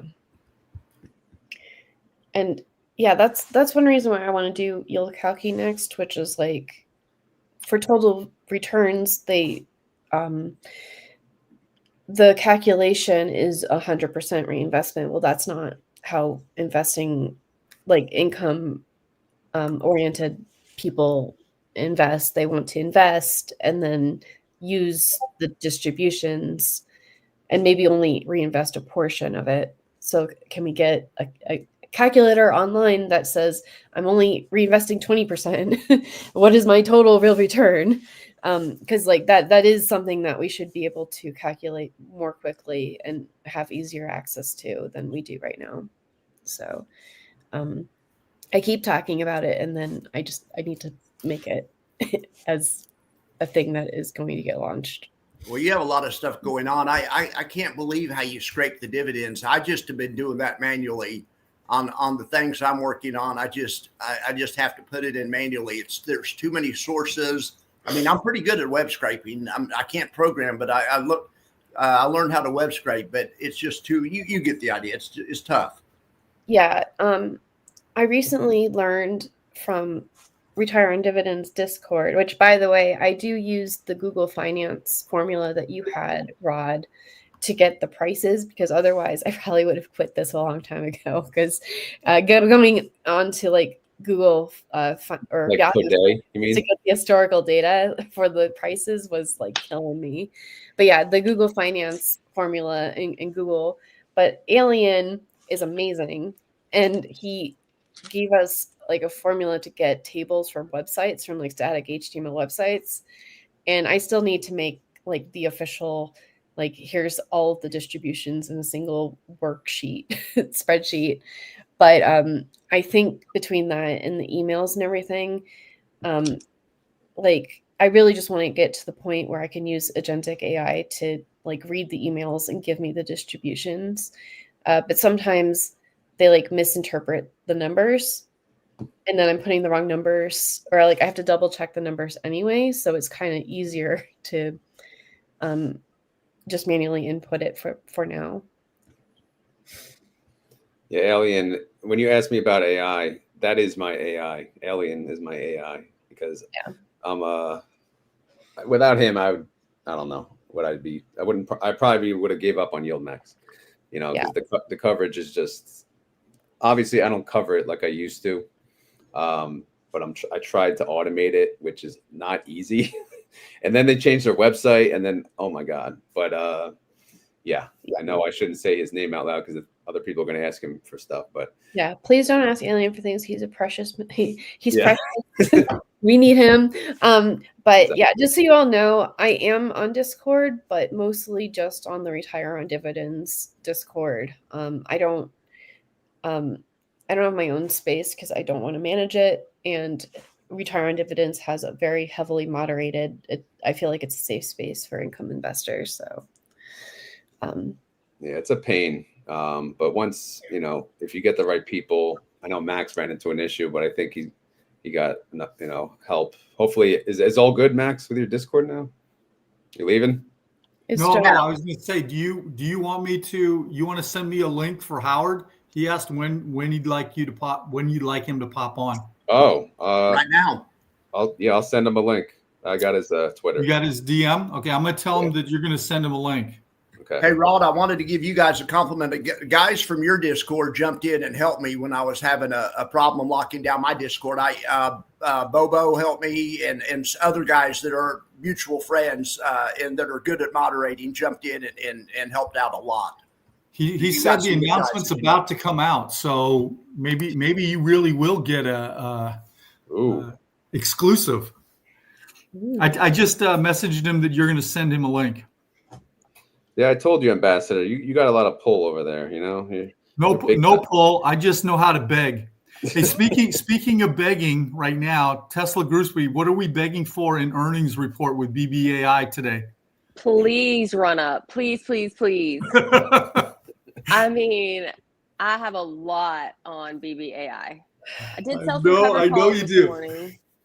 I just added another as I was talking about doing the weekly layers, since the first one I had expires on the 14th. So I just laid out another one for the 21st. So, but I was reading up on it. BBAI has only beat earnings once out of 8 quarters. So I'm not sure that I'm holding out major hope, but hey, there's always hope until it happens, right? That's right. And some of the big dogs I've been buying recently, which honestly surprises me, because this is not a stock, like an investment. I don't have this in my investment account. It's just for trading. And right now with this IV, I mean, it was like at 155. I didn't check it this morning, but Friday. And, you just can't beat that. And it's cheap. I mean, if it were to drop to, let's say, $4, nobody's going to be like in a world of pain. No. It'll recover. And Perplexity says that there is quiet noise on the street that they're actually going to beat earnings by a penny. I mean, that would be... Would that be nice? You know what? Honestly, I wouldn't care if it doesn't move at all. I just don't want it to drop. I do. I want it to drop so I could sell puts on it. Yeah. Well, I'll sell more puts on it. But right now I've got 43 cash secured puts and 1,600 shares. So I did sell some covered calls this morning, though, just to protect from the downside. But they're $8 covered calls. If it runs up to $8, I will be more than happy to sell these shares and start the wheel over again. So, either way, I'm okay. But I would rather it, run up. That'd be nice. That'd be a good IV. Not bad. It's 120 now. 125. Okay, it was 155 on Friday. So I'm pulling up the chart like I know what I'm looking at. I'm playing pretend, So I've been telling you to trade this forever, and you won't. I know, and I did a deep dive on it 6 months back, basically looking at the action week to week to week to week, and it is, at least right now, over the last 6 months, it is a prime wheel candidate for sure. Yeah, and the price is really good. So thank you very much for popping into it. Well, Coach is here. Welcome, Coach. How's it going? Hey, glad to be on. Wanted to pop in today for sure. Are you have you made any trades today? Not yet. I'm still trying to navigate out of, one of my accounts was in some trouble actually. SMCX, right? Oh yeah. I'm glad the government shutdown's over and looks like the market's up today. Let's pull up SMCX, see what that looks like. Yeah, based on SMCI. Yeah, they missed earnings and it's been just tanking. Yeah. That's a Defiance one. I have SMCI in my long-term account. I don't know why I did that a while ago, but bad decision. It's the only stock or ETF in my entire long-term portfolio that is way down. Yeah. My shares are like 50, 58 maybe. I mean, ugh, awful. Yeah, it got crushed by earnings. Terrible. Buy the dip. The dip that keeps on dipping. Yeah, exactly. All right. I'm going to pull up ELF. I need to make a trade on ELF. If you guys want to watch ELF. it. I have never in my life thought about trading ELF. And now all of a sudden you're all over it. Well, I blame SB, who's in my Discord. It got me in a trade. So now, again, for those of you who are maybe not familiar, I'm playing my own YieldMax fund, which I call RoD. But my synthetic is at 125. Alpha is at, well, it's up now. It's up decently today. It's up 8%. So this is shorter dated than I wanted to. So the expiration date is January. So there's a time limit to this holding, right? So I want to sell calls 1 week out, but I want to obviously be safe about it. So I don't know, again, I'm thinking of either two strategies. One, I sell a call. It's going to be 1 week out. So I could do like the 80 strike. Oh, no, not anymore. Probably the, let's just say 85. So around a 20 delta, because you figure the swings, it would be okay. It wouldn't go that far, but you don't know. Or I could sell closer to the money and then buy a call. I was going to do 2 weeks out, essentially a credit call spread in a way, but it's a longer dated long call. I don't know if anyone knows what I just said, but that's it's a diagonal. You just want to do a diagonal. Howard has a diagonal on in K yield right now, but that's a great trade, Rod. So would you sell at the money call and then buy a long call, or would you sell still out of the money if you're, and then buy the long call? Or I guess it doesn't matter. It depends on each leg. Well, if you sell an at the money call, then buy a further out of the money call in the same week, that's the YieldMax strategy, the covered call spread. But what you were describing is a more sophisticated strategy to buy the long call in a further out week. That turns into a diagonal. There's a lot of moving parts there, but that's, it's a more sophisticated trade in my opinion. Yeah. I mean, I'm simple gal. I do leaps if I'm going to buy a call like 2 years in the future and then sell calls on it and for the whole time. Yeah. So that's you just plan too. Yeah.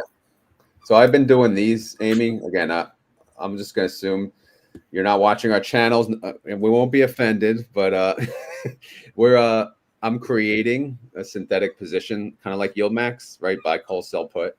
And I'm also buying a put for downside protection.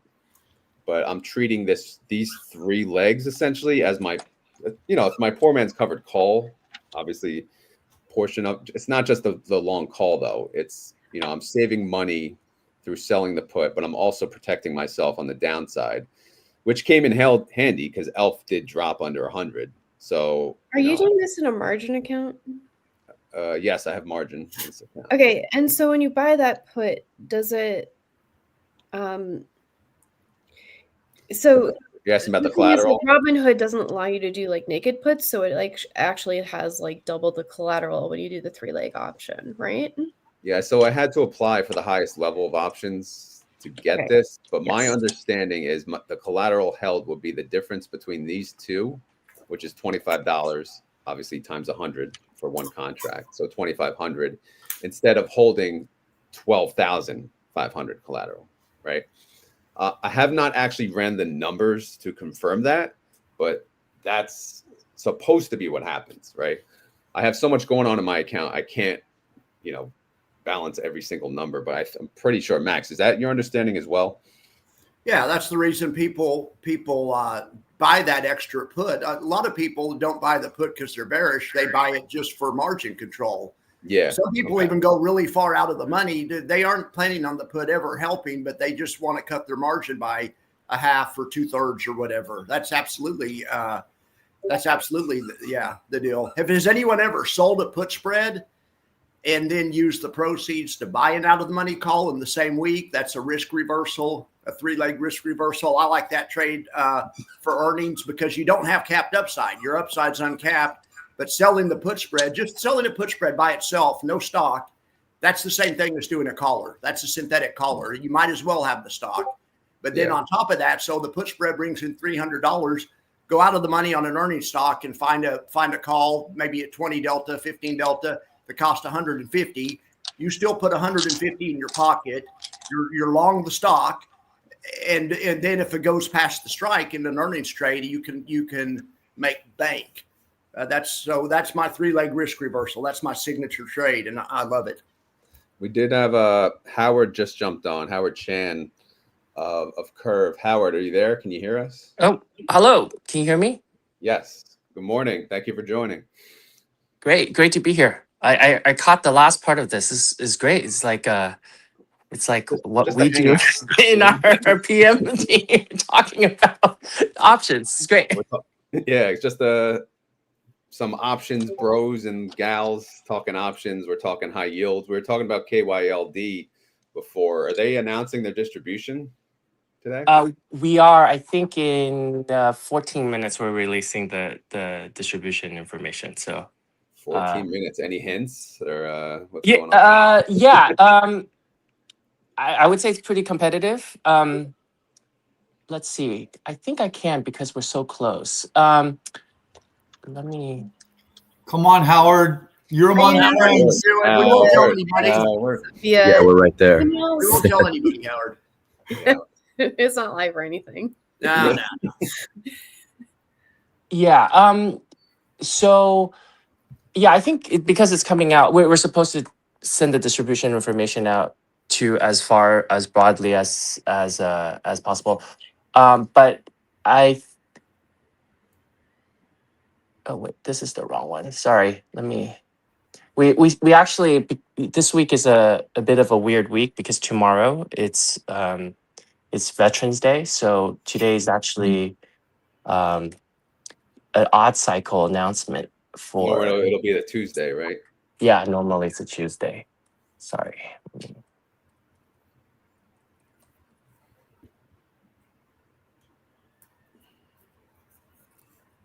I say you could just talk to us for 15 minutes and then we'll ask you There you again go. about Yeah. the distributions. I mean, our portfolio's been moving a bit. I think. Well, we should wait for some of this for Wednesday, but really, actually, I know headline. There's been a lot of like red prints, right? Everything's falling. It's actually was a pretty good time because volatility was up.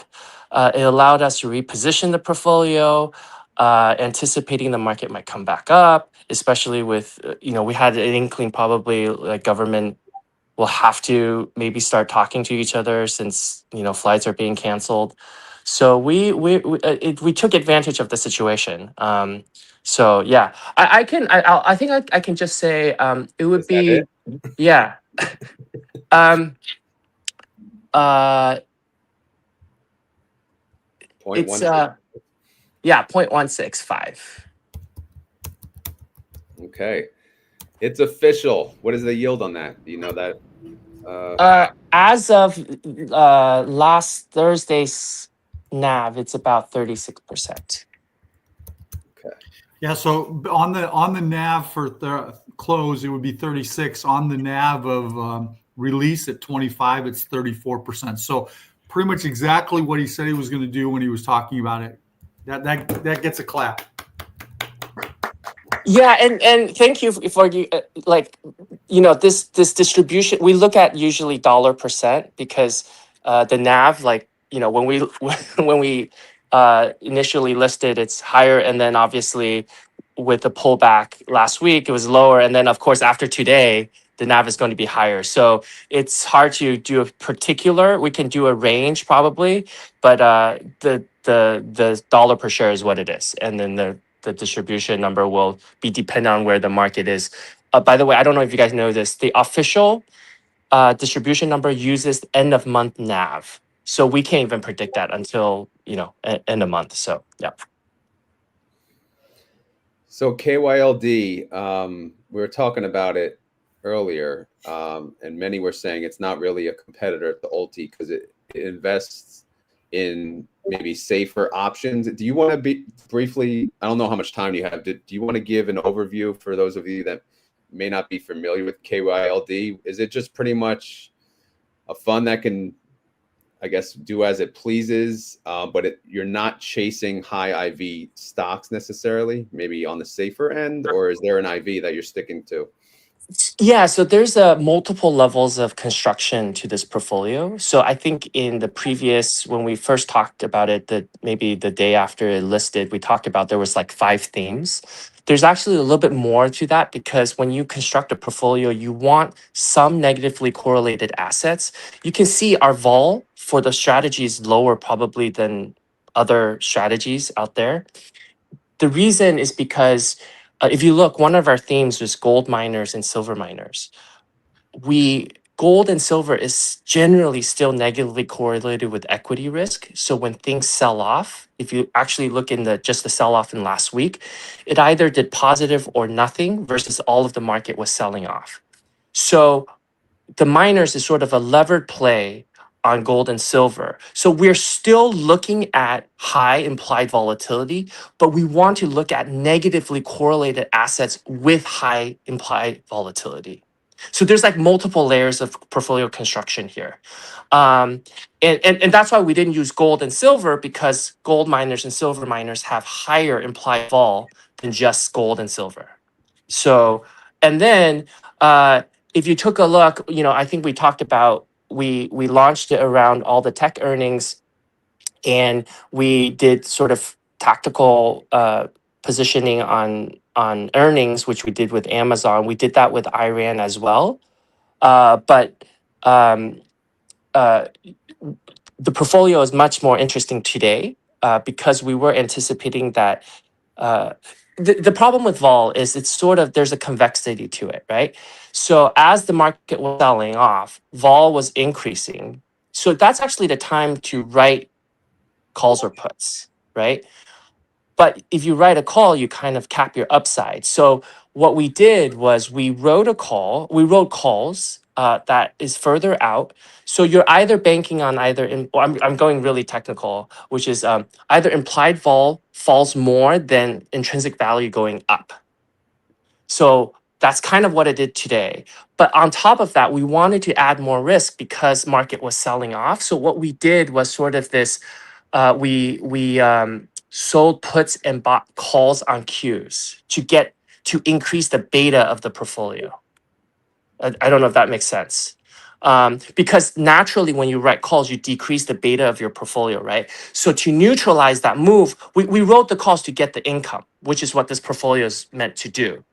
But we don't want to have lower beta, right? So we want to increase the beta of the portfolio. So we actually increase the beta via Qs because S&P 500 or Qs obviously have a higher beta to the market. So we equalize that short call with those two positionings. So yeah, just a lot of moving parts. This is like, I can talk endlessly about this, but that's how we're kind of constructing the portfolio. Howard, do you have on a long strangle right now? You don't publish your trades, so I have to look at the positions and kind of infer what you're doing. And sometimes we did a strangle because we had an inkling that risk might come back, because if you look at kind of what's happened on Friday, is like it sold off in the morning, right? And then the market kind of slowly came back up, right? So meaning people were not scared, people were accumulating risk, right? So we were saying, okay, there's two possibility, right? The government continues to not talk to each other, which is like status quo. So, people may be still concerned about AI, kind of ancestral investment in each themselves. And so the market might kind of fall a little bit more. Or news usually breaks on the weekend. So you're correct. We did the strangle because there's like an in-between uncertainty. And then the outcome was on the tails of things. So that's how we position for that particular scenario. Yeah, I like that move. I thought it was a good move. I've always said, and of course I'm just a retail trader, but I think people are too in love, retail especially, with just selling options indiscriminately. They sell every option they can find. They never met an option they didn't want to sell. Kind of the tasty trade methodology. But I think that the enlightened option trader sells options most of the time, probably 2/3 to 3/4 of the time, but occasionally, to get an outsized return, you have to add in some long volatility, either buying puts, buying calls, some combination of that, or buying call spreads. Anyway, and I don't know if you agree with that. Yeah, you mentioned put spreads. We'd actually put spreads on Roblox because it had fantastic earnings, right? And okay, they said something about AIs. People were not, so it fell a lot, right? So I would say the key thing is like, I think there's two ways to invest in this type of basket. You just look at high volatility, high growth stocks with high implied volatility, or you have an overlay of like outlook of the underlying company, right? Roblox is a good company. Like the earnings have been increasing a lot. In fact, this earnings, it beat expectations, right? So in some ways, the sell-off is an opportunity for us to play around with implied vol. It fell a lot, right? And to exactly your point, we think it's bottom a bit, or at least it's not going to sell off more. So the put spread allows us to get income without unlimited like downside, right? And then when it flows back up, right, the stock or whatever, we fully capture that particular position. So I think we're online because you do have in this particular portfolio, you have to long vol, or and this is kind of to speak to a lot of the traditional Gen 1 cover call strategies. You're just going to underperform because you're capping your upside. And oftentimes when the underlying passes through your strike on the call, you get some of that premium, but if you consistently do that, you're going to arb away a lot of the returns you have in the portfolio. So. Howard, I thought once again, do you have any plan I have two questions. Do you have any plans to publish your trades, or are you just going to publish the positions every night? Then I have a follow-up. I think we do what we have done with all the other funds, just publish the portfolio in the morning. Yeah. That's fine. Okay. So I can still look at the trades every day and infer what you're doing. But I swear I was looking at Oh no, I was looking at Bloom Energy. Okay, Bloom Energy, you have on a poor man's covered call. Don't you own the 80 strike call, a deep in the money call with about a 92 delta going out to December, and then you're selling a way far out of the money call expiring this week? I love that trade. I think. Yeah, I think what we do is like certain exposures we don't need to get the physical. We can just do a call. Absolutely. Yeah. And FYI, I don't think we're front running our portfolios, but like it's the end of the year. This is the time to do tax loss harvesting. So to the extent that there are securities in the portfolio that fell in the last 2 weeks that had a loss, a good thing to do is to sell those, to lock in your losses, and then you buy a call which has essentially the same exposure. So we're definitely the other part of this portfolio is also managing the tax implication, right? So unfortunately, we kind of listed like right before a big sell-off. So we're always thinking, okay, how do we turn this situation into our advantage? So that is actually we're kind of trying to bank some of the losses in the portfolio so that we don't have gains obviously to offset it, but we're trying to optimize the tax in the portfolio as well. Some people compare, and me too, compare you guys to other funds, but your fund is definitely distinct. There's not another fund that's doing what you're doing. So anyway, and I've compared your fund to other funds, and I apologize, I shouldn't have. It's its own beast. Thank you, and again, like we want to try to be as transparent of what we're doing as possible. Keep us honest. Like, look at our portfolios, ask questions. We'll do that on Wednesday, and we'll. Hey Howard, yeah. Has enough time gone by that we can post out on extra distribution, or do we need to wait longer?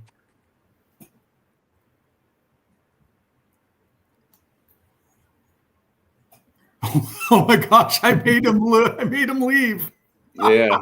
His compliance department cut the line. His compliance. Yeah, he did. Howard, what did you do? You talk. Well, Howard, You crossed the line. You crossed the line. We're all going to be banned Come from on. YouTube. Ouch, man! I hope it wasn't me. I posted it into my Discord. Yeah. Like, who's this guy asking me this question?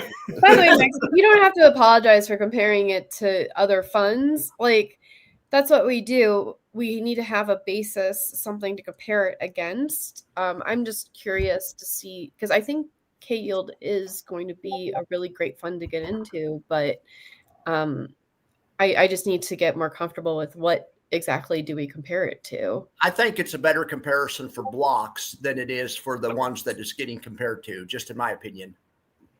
Sorry, I'm doing this on my phone and I turned to X. It's posted, so it's okay. live. So I can post it up there. I didn't want Yeah. to. Yeah.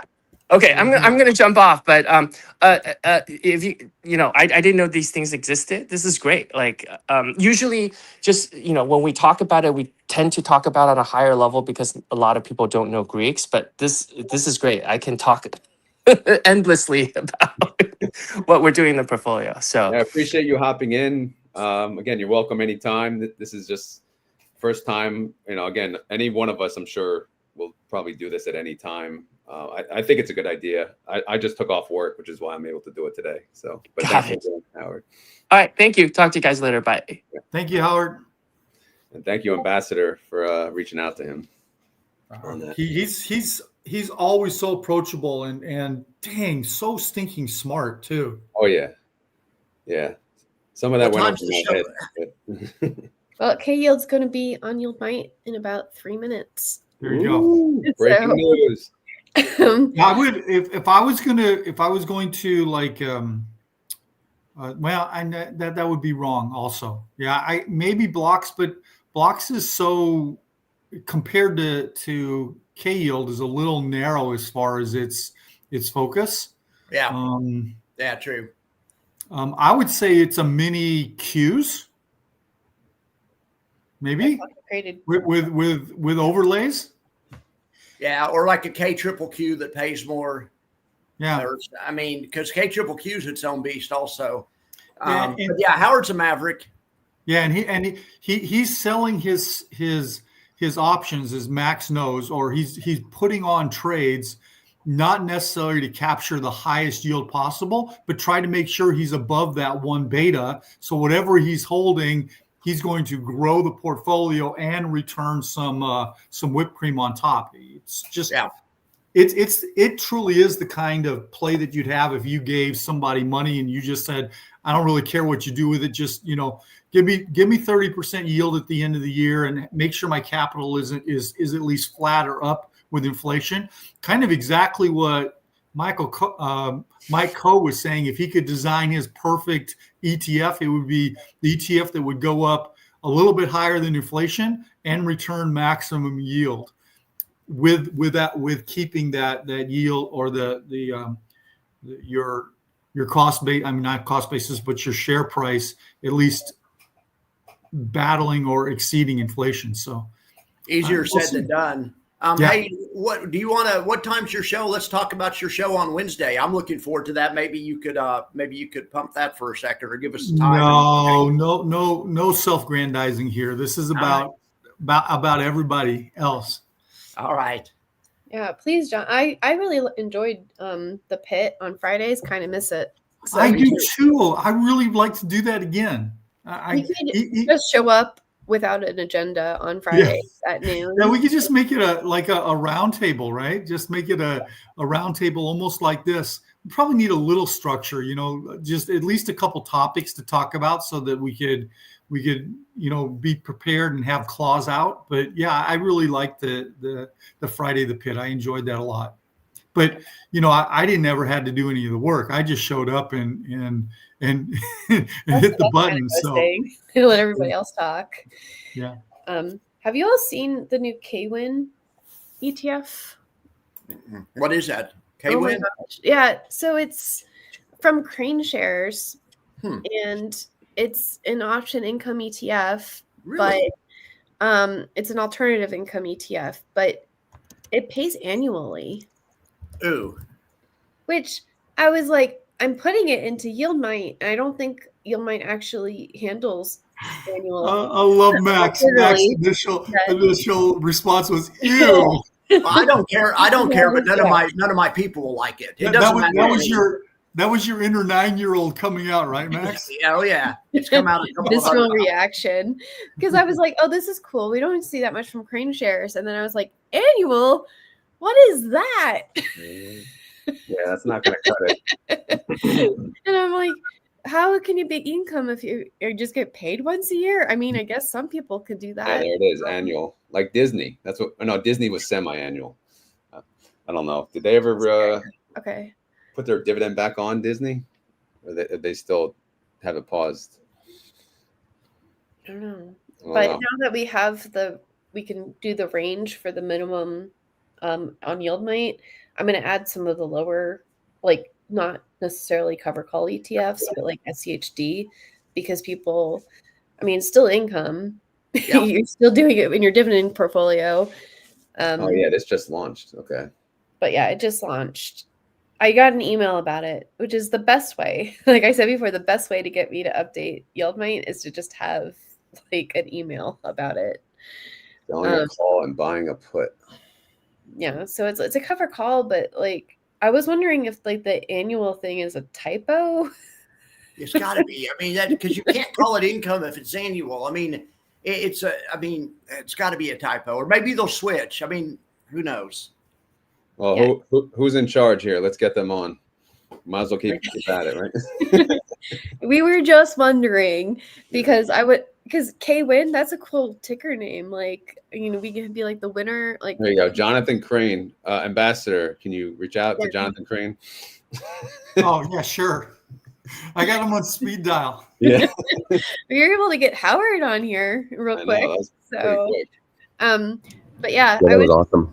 I was doing a lot of updating last night on YieldMax for new funds, and that just happened to hit my email, and I was like, "What is this?" And then I was like, "Why would you do annual? Like, who asked?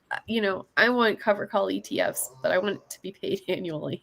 I don't even really think you consider quarterly income anymore because the technology's just past it. I mean, an income fund pays monthly or quicker, I think. I mean, but what do I know?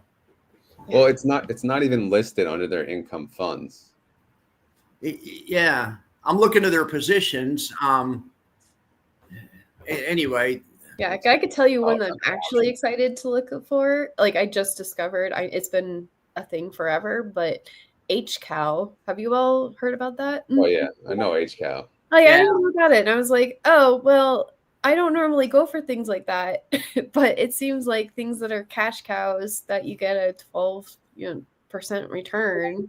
Yeah. That seems like in a downturn market, like a good, like not hedge, but softening. That was actually one of my bigger positions before I started buying into the other high yielders.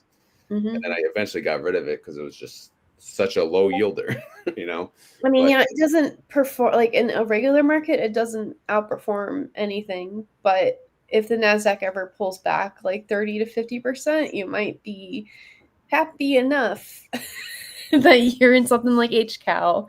That way I can get out of my actual inverses. Yeah, they double dip on this one too because it's on their underlying cows too, I think. Yeah. And like the underlying, it's dividend stocks. They do reasonable cover calls on it. As someone that I'm in a bunch of speculative stuff, lowering the beta of my entire portfolio seems like a good idea. And it's just not something I normally go for, but with the recent pullback and everything, no one's risk on at the moment. And being in something that has a reasonable chance of actually retaining its NAV. So this is something that I'm going to look more into. You'll probably get a video from me. Look at the distribution, right? Beginning of the year, 17 cents. It's all the way up to 24. So, yeah, obviously, yeah, it's a lower yield, but yield on cost could grow over time, which that should matter to people. But it's just not, because people were like, why don't you have any Amplify ETFs? And I think what happened was I didn't have the filters in YieldMax. And I'm just not that interested in adding things that have like an 8% distribution or lower to YieldMax when I can't filter it out, because to me, that's not really high income. Like, I don't know. But I know that a lot of people should look at these lower yielder ones more seriously for the capital appreciation aspect as like a part of a diversified portfolio. Yeah, it's one piece. You don't have to get a lot. I look at anything that pays more than bonds as high yield for the sake of what I look at. Bonds are free money, and they pay 4%. So if you have an ETF that pays 5%, it may not seem like that big of a deal, but I mean, but of course, I think truly high yield, really, I think what separates it is I would call truly high yield 12 or more. But anyway. Yeah. Yeah. And I think, like, especially for YieldMax, people are using that because they want income. I know. Yeah. And it's a mixed bag of, you should probably have some things that are not in cover calls and things like that. So, yeah, I'm excited to have looked back at Amplify. I really do need to go through each of the issuers like once a month and just make sure I didn't miss anything. But with, 200, let me look. The official count now is 248 funds that I'm covering. So it's quite a bit. So it's a lot. Yeah. Do you is it, I mean, I think we've all been pretty excited about K yield, but is it harder for you to get excited about new funds?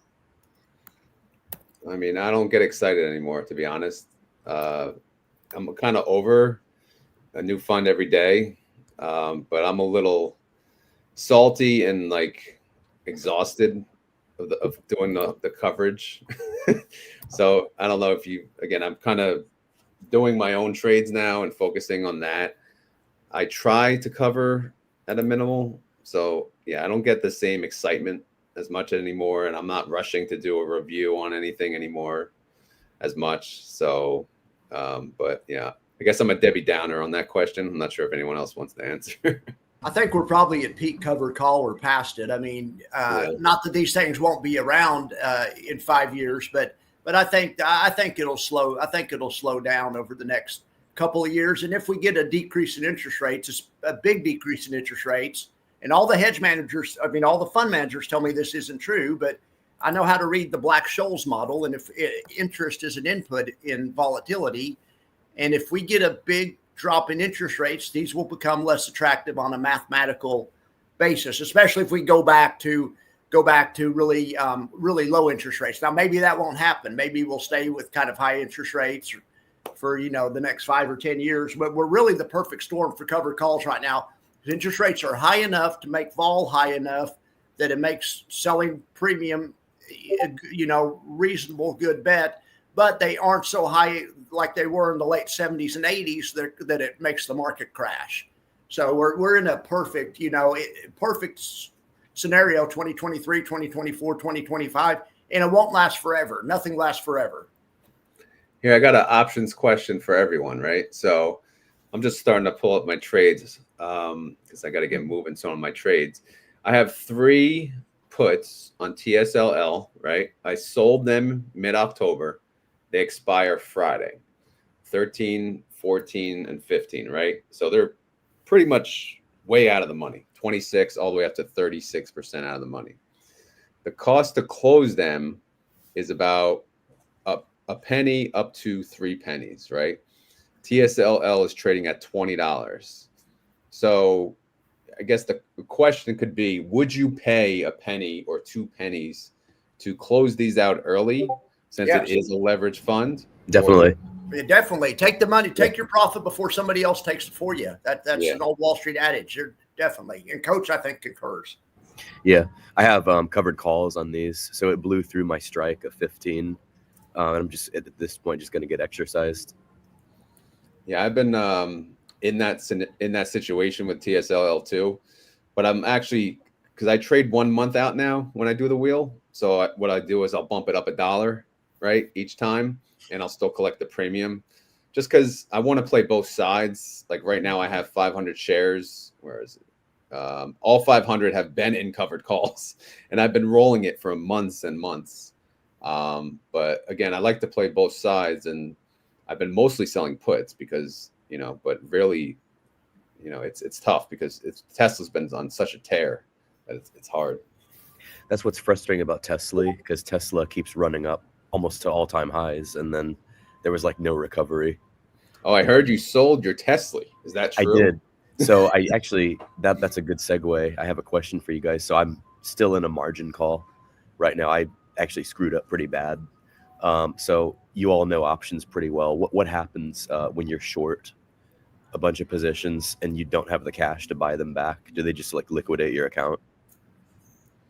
They'll liquidate enough to meet the margin call, and the problem is it may not be the ones that you want them to liquidate. I would definitely call them and communicate with them, and that's a broker by broker situation.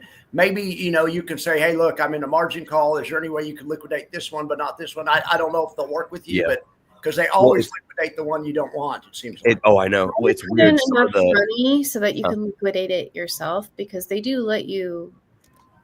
They should let you close positions, right? Yeah. Well, Tesla, when I sold Tesla, because that was actually owned, I guess that was on margin. I'm not a big fan of margin, honestly, but like that only freed up, like it was like 30%. Oh, so geez. like what I sold, it wasn't dollar for dollar. It was like, I was like, dang, So it wasn't enough to satisfy the entire thing. Okay, well, can you have another? Is there something else you could sacrifice before? I've pretty much I've pulled out all the stops. I've moved money from different accounts. I've sold stuff in different accounts and moved over. But the market's up today, but it's just not enough. So maybe the market, will save you if it keeps going up this week. If it goes straight back up, I just call them and say, hey, what are my options here? What can I do? Right. No, when did you get margin called? Was it Friday? It was after basically SMCI, their earnings Tuesday. That's what screwed everything up. So I think it happened Wednesday.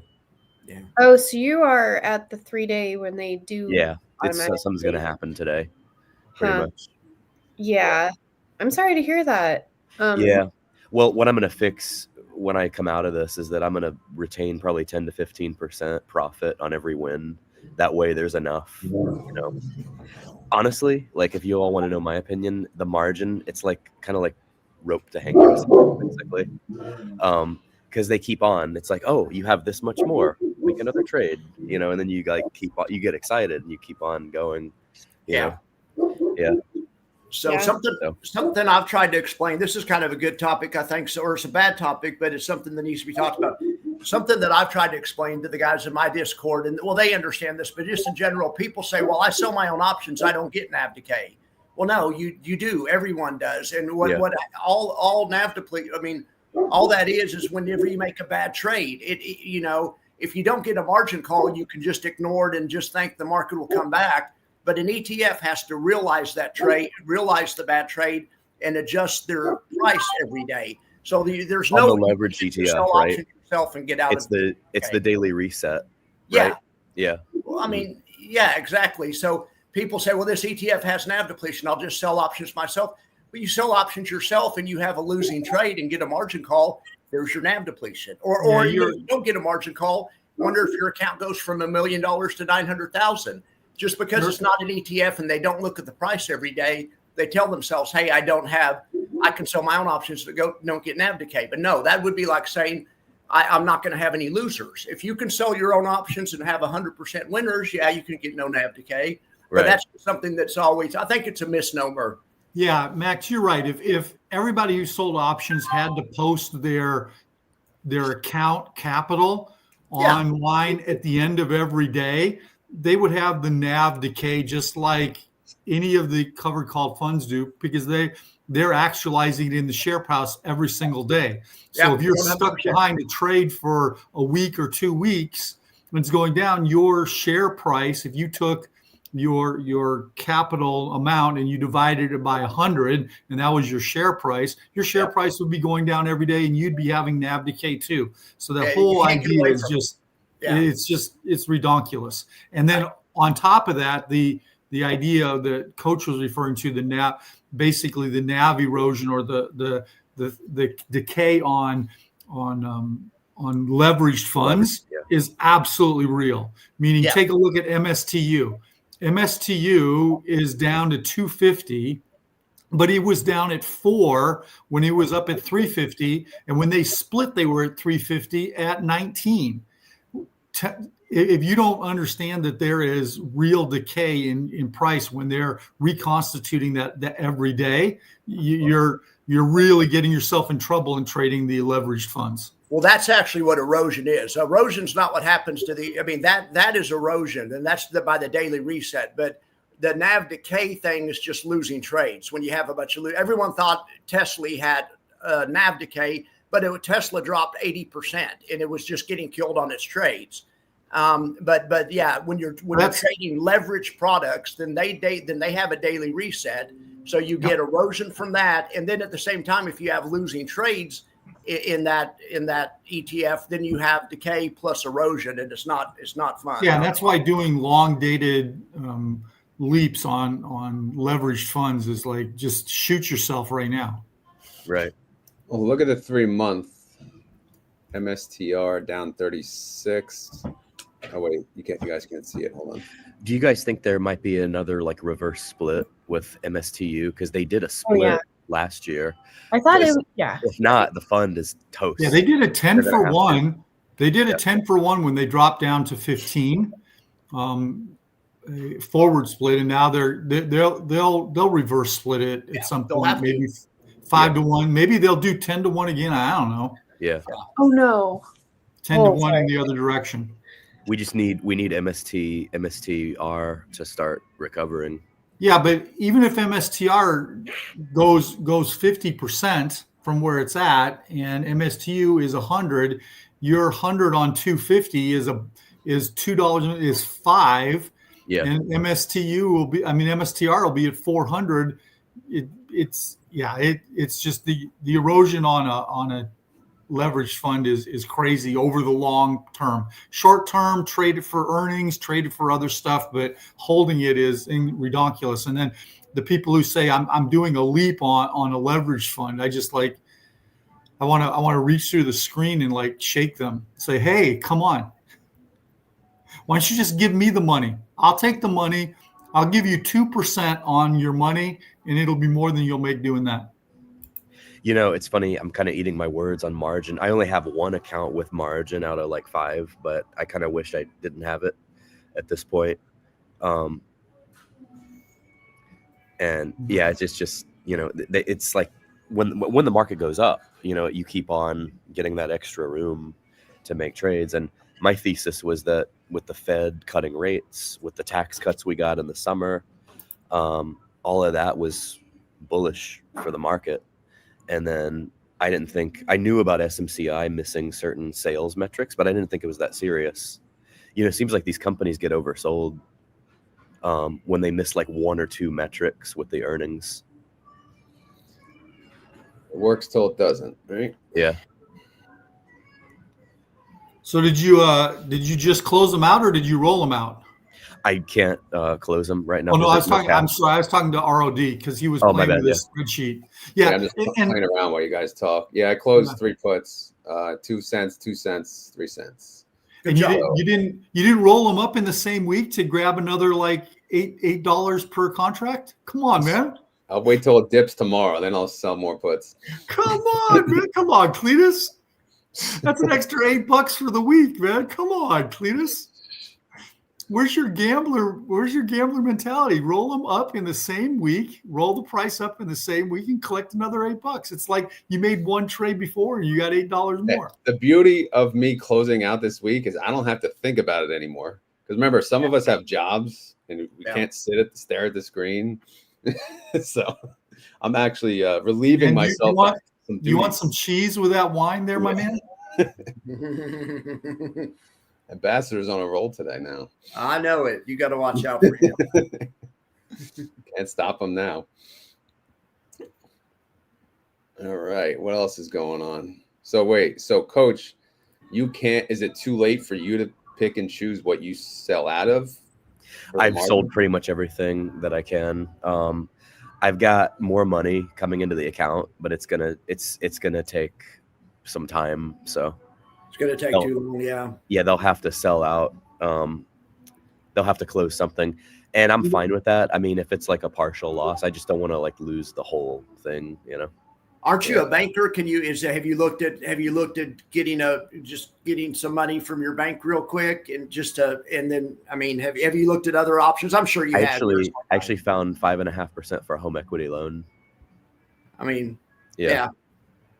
And I have a feeling that after next earnings, once they beat earnings for 1 quarter, they go back up fast. So, yeah. Who's it? It's because of SMCI. Yeah. Like in February this past year, I think they shot up to like, or not the underlying, but the ETF. It was like 100 something. Let me look at it. SMCI. Yeah, it has these huge spikes and then it crashes. It's very volatile. Yeah, it's a scary fund. Yeah. Well, I like so Granite Shares got options on SMCL, which is much cheaper. So I think there's going to be a lot of, money trading in that one now. I mean, at the rate SMCX has gotten beaten up, it's also cheaper too. But yeah. SMCL is like a fraction of the cost. Don't you want to run away from that company though? Well, at this point, yeah. Unless there's hope, I don't know. I don't follow it enough. But I closed another ambassador. Oh, he left. Well, I like the fact they do business with NVIDIA, and my friends in tech, they say their products are great. So there you go. At some point, I'm thinking they're going to recover. I got to leave you degenerates. Thanks for letting me pile in and say, hey, blessings to all of you, and I'll see you around. All right. When's your next Spaces to plug? There you go. Howard will be on Wednesday. Oh, it's his ex-dividend day, and we're gonna really kind of get into the uglies of his actual trades. What time? I think 4:00 Eastern. So okay. 4:00 Eastern. Max is going to join me because I really want to get into the nits and grits of his trades. And so we're gonna try to break it down and actually pick his mind as far as what he's doing, because he's on purpose, meaning he's not just running a script or rote trades. He's literally looking at them going, hey, this is strong, earnings were good, let's put this kind of trade on. So I think it's really good for anybody who likes options to actually hear his brain work and him talk through the type of trades he's doing and why he's doing them. And I think that just makes us all better. So looking forward to it. Yeah, he seems to love to talk about it. Yeah, he does. All right. Blessings to all of you, Coach. I hope that they work it out, meaning you call your broker. Most of the times they're pretty good. Are you Fidelity or Schwab with that? Fidelity. I just moved everything to Fidelity. I'm telling you, Fidelity has always been very gracious and willing to work with you. So call them, talk to them, and walk it through with them. They should really help you. Fidelity's always been super nice. Awesome. All right. Good to hear. Blessings to you all. Have a great day. Yep. All right. Thanks for joining. Yep. Open is up 14%. All right. Wow. Really? Good to see. It looks like the market opened way up, but it's fizzling a little bit. And Bitcoin is fizzling too, which I don't like. The Bitcoin's been leading the market lately, but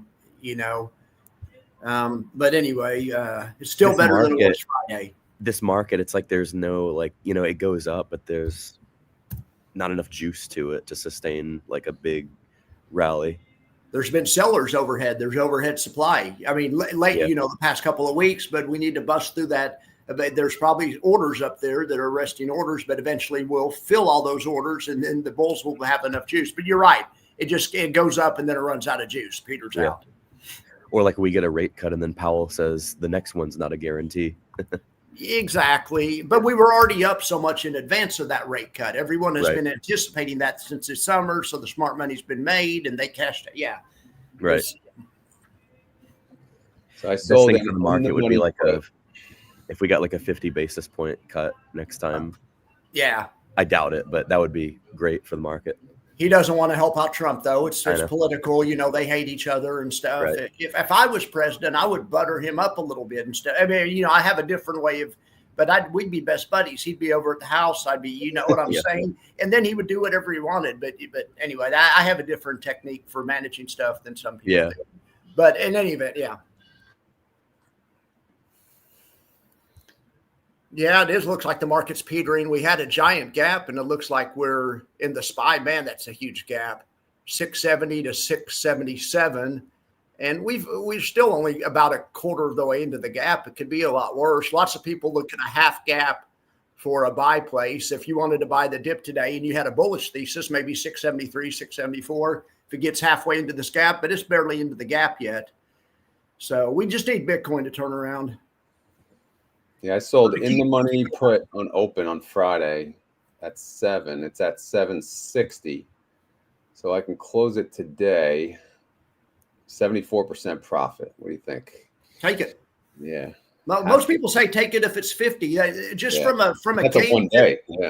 Yeah. From a game theory standpoint, when you sell options, you're best to take profits fast. But when you buy options, when you buy an option, the max you can lose is the second you put it on. The future always looks better.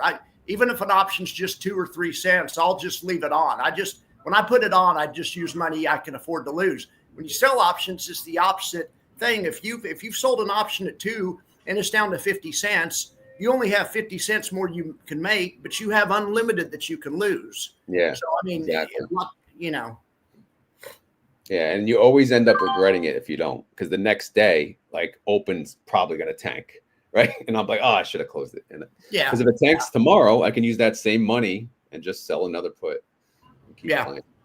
That was a good dip to trade on last Thursday. Yeah, it really recovered today. Last week was rough. Oof. Yeah. It could be a lot worse, though. I mean, if you look at the weekly chart, we're still in a firm uptrend. I mean, it was not fun last week at all. But Bitcoin's got to break out. Yeah. Stuck in this range. I looked up. So the next halving is in basically 2028. Yeah. Yeah. Yeah. People are saying we got to wait for it to pop. It's like, come on. Probably. Yeah.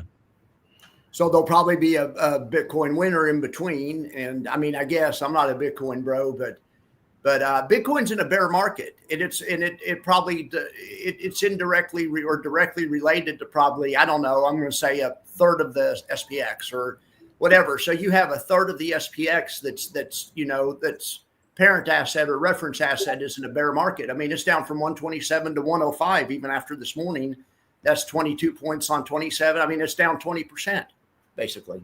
So that's the definition of a bear market, I believe. How did you guys get your options knowledge? Just practice? I got it from my dad and my grandfather. They taught me how to do it. And wow. but then lately in 2020, I got it from watching people like Mike Coe on Options Action 2017, 2018, 2019. Yeah.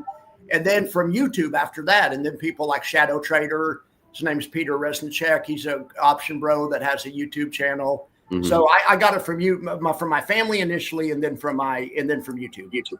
Nice. Yeah. Did you guys see my last interview with Mike? His answers, he just kept going on and on. I did see that, yeah. But Mike's he's like a professor. He has unlimited knowledge, and he's I loved it because I'm a finance nerd. Yeah. But the commenters were like, he's not answering. Yeah. Well, they just don't like his answers. I mean, right. I was saying the other night on my live stream, there's two kinds of people in the world, or on Twitter, let's say. There's people that count the distribution as money, and then there's people that don't count the distribution as money. I always say it's as if they have a trophy wife, and they have $1 million worth of ULTY, and they get $50,000 a month or whatever. They get it weekly, and their trophy wife goes to Neiman Marcus and spends it, and so all they're left with is the NAV. But there's some people that just don't look at a distribution as money. So I mean that and those people just. They're never going to agree with anything Mike says. Yeah, good analogy. Some people you just can't please, right? But there's funds for those people. Those kind of people go accept less yield. Go look at Howard, and a lot of them do that. A lot of them use blocks, accept less yield. They use Curve. There's tons of products. You don't have to like YieldMax. I mean, there's tons of products out there. I get it. I don't care. Most of my Discord hates YieldMax. I mean, it's fine. I don't care. Yeah, I mean, even when we're talking about NAV decay, even putting on an options contract, there's NAV decay because you have to pay the 3 cents to put the contract. Well, that's part of it. Yeah. So, yeah, it's doing your own options really is expensive, especially when you do it on really speculative things. So yeah, Ulti's there to remind us that actually you do have to have the majority of your portfolio in things that have strong fundamentals. And you can't be a complete degen because you are going to lose your NAV. Yeah, I agree.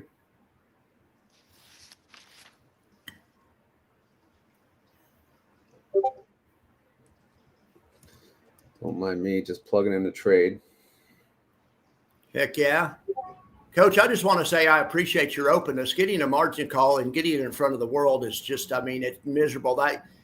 One time the same thing or something similar happened to me, but I didn't have a YouTube channel, but something bad happened in the 90s, and I ended up losing a bunch of stock that had I been able to, it wasn't a margin call. I'd sold a covered call and it went in the money, and I didn't have enough money to roll it out, I didn't have enough money to buy it. It would have cost like $50,000, and I was probably only had at that point, that was most of the money. It was all the liquid cash I had in the world. If I would have been able to satisfy that and just hold the stock, that stock would be worth $3 or $4 million right now. It was Eli Lilly. But what I actually did was I was selling covered calls on Eli Lilly and thinking it was free money, and I was making good money. I was in finance and I had a little bit of money, whatever. But so it went in the money once, and I didn't have the cash to buy the option back. So I thought, okay, well, I'll just sell it in the money option, and it kept going up. And then by the time I sold it, so it bailed me out for 1 month by going in the money. But then the next time it would literally take, and I would have had to, I couldn't satisfy it no matter what I did. But to be to be, honest and about that and stuff. And because it's, you feel bad and stuff, and it makes it worse to do it in front of everybody. But I really admire that. In fact, when you told me about that, I didn't tell anybody because that's up to you. I didn't, of course I didn't say anything, but now that you've said something, I think maybe it'll help other people realize this is not free money. Writing your own options isn't free money. Buying an ETF that writes options isn't free money. It just, you're still dependent on making the right, timing the trades right and stuff. So, well, and I looked at it like I've never been through one of these before. Now I'll be familiar with what to do, and I can do videos about how to get out of one. Yes, because I know I'm not the only one. So, absolutely. Margin's a tool. Maybe next time, don't, maybe only use half the balance you have available, like you say, and retain some of your earnings. And there's all kinds of ways, and you can make content out of that. And I think it'll make your channel even more popular. Well, remember, I used to say I was very anti-margin. Yeah. And one of my accounts, I elevated my options approval to one of the higher levels, and they gave me margin. You have to have margin to do the higher level of trades. Yeah. Even if you don't use it, that you have to have a margin account. So, Right. But it can get you in trouble too. Anyway, I really admire that. Yeah. Thanks. So, I'm very sorry that you're going through that, Coach. But if you have money coming in and it hasn't registered yet, just call your broker and say, hey, it should be there by this amount of time. And they might not actually take your positions out if you have the money coming in. Yeah, I'm going to call them. And by 2 weeks, it should be there. Yeah.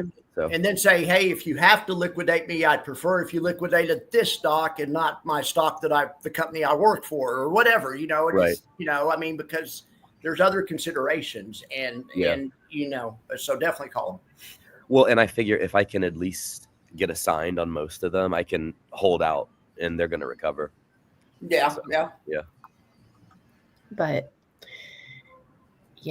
I have the position where WNTR and SLTY, they are too much percent of my portfolio right now. They're at like 11 and 12%. And I should sell out of them. I just don't know what to buy. With hedging, you sell it when it's doing well, the hedges, you sell it out and you put it in your long positions. But like, do you like WPay? See, it's in my margin account. I'm trying to like leverage everything in my margin account. I might just sell it and then just sell a put on MSTX, which is like not not deleveraging myself, but or just buy KYLD, a couple of shares. Because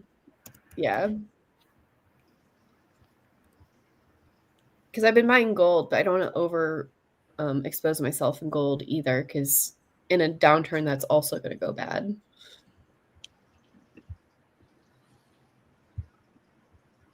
So when you get the margin call, right? I assume that's like an email or a big message on your broker. Yeah, I actually saw it because I was looking at my cash balances because I was intuitively a little concerned.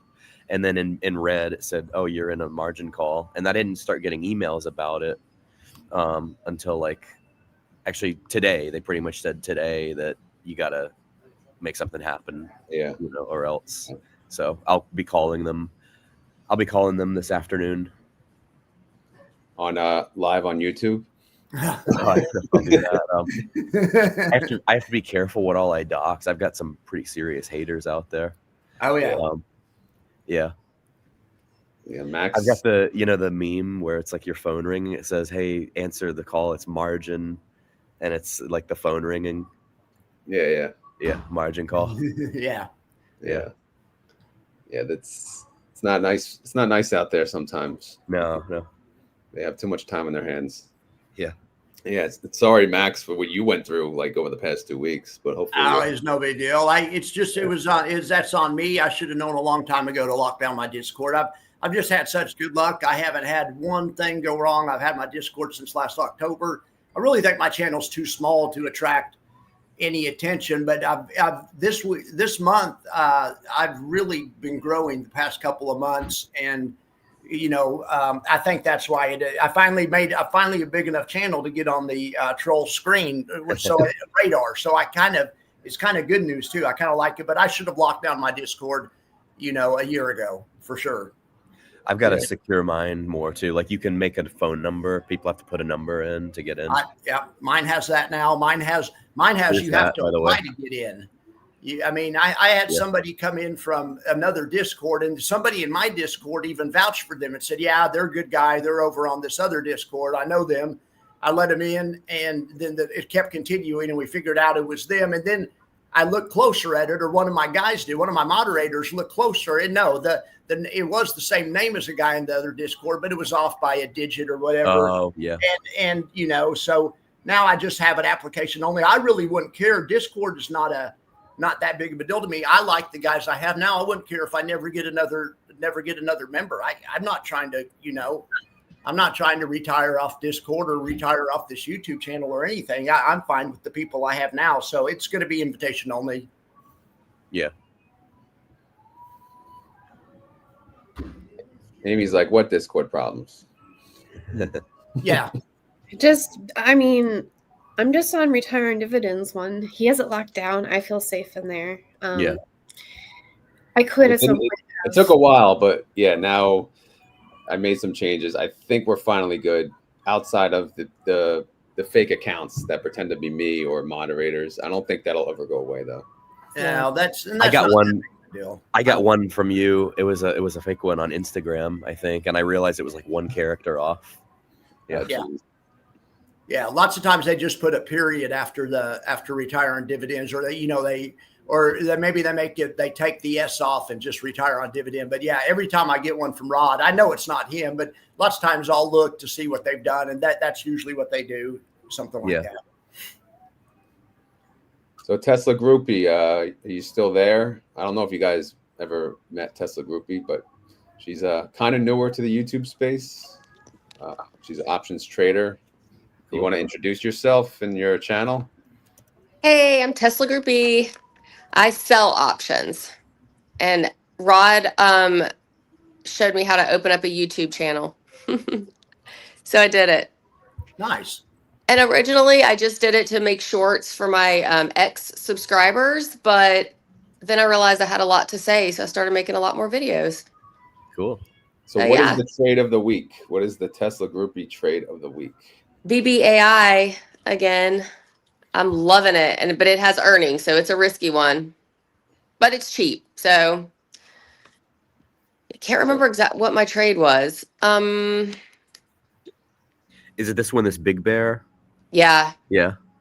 It has earnings today though, so and it's not a long-term investment stock. It's just a trading stock, but it's got a good IV and it's cheap and it's not leveraged. Most of the things, usually when I trade 2x leveraged to get the IV. So this one's not 2x leveraged, so it's a little on the safer side, I would say. Do you sell options on 2x leverage? Yes. Me too. Oh, really? What's your favorite? My favorite this year has been NVDL, and AMDL is quickly becoming a second favorite. Yeah. Mine has been TSLL. I made a killing in 2025. Yeah. And then when it ran up, we switched over to AMDL because it was still lagging, for a little bit. And then it ran up. So so I used to trade NVDL when it was a little lower. I guess it was like in the 60s. Now I just keep waiting for it to come back down, but I just don't know. NVIDIA may run forever. Oh, I think it will. Yeah.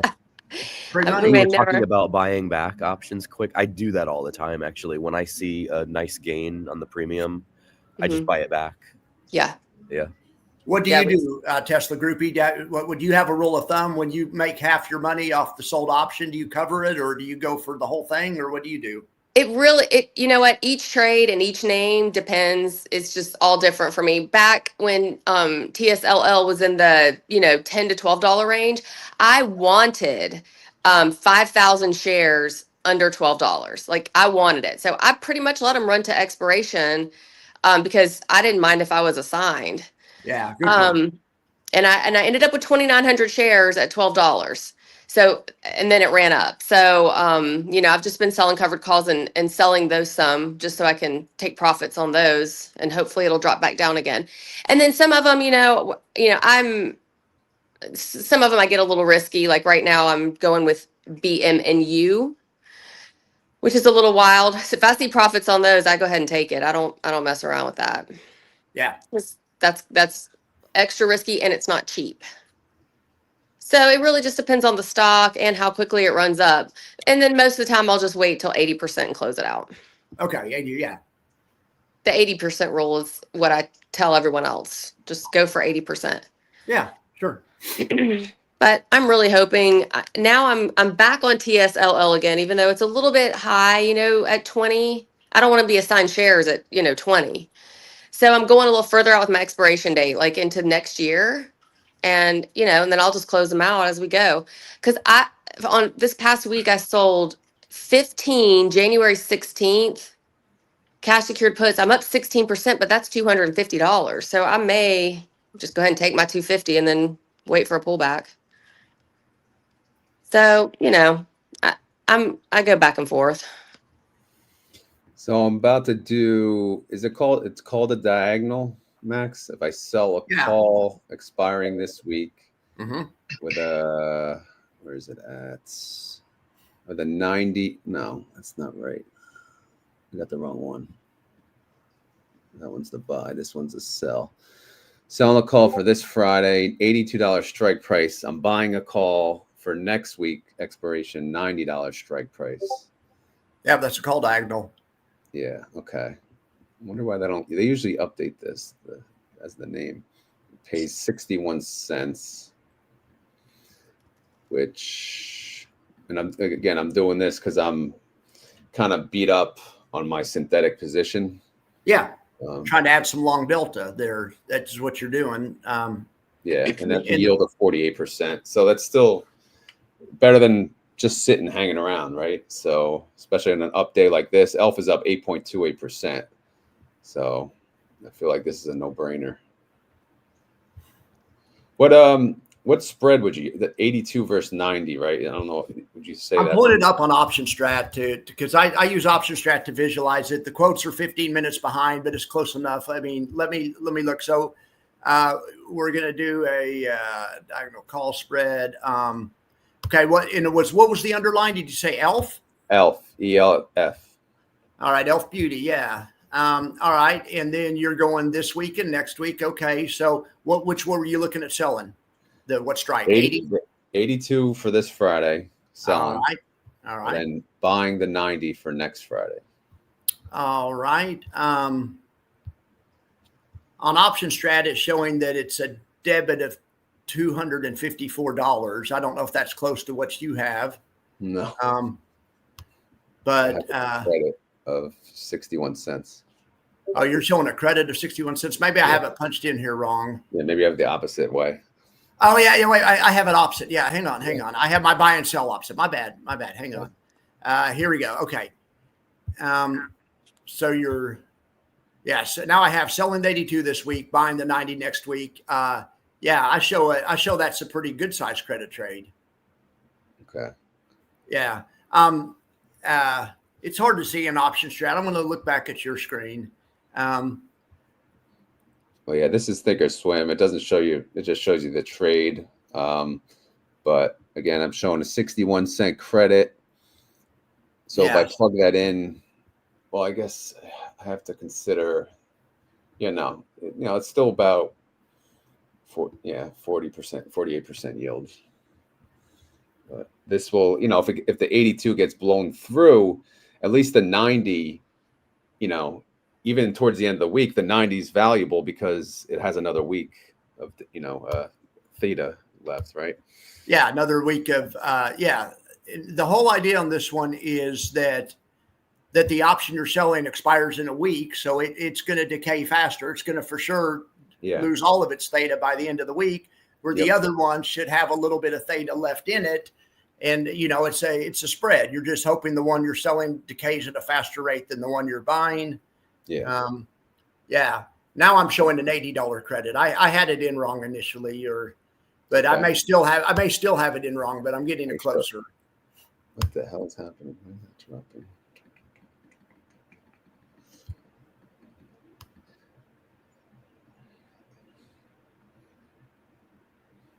Yeah, maybe I'll do you own Elf shares somewhere? Do you have the shares or no? I have a synthetic position. Okay, well, okay. So if it goes to up, you're fine with that. If I get it'll help your through, synthetic. I'm good with it getting blown through. Yeah.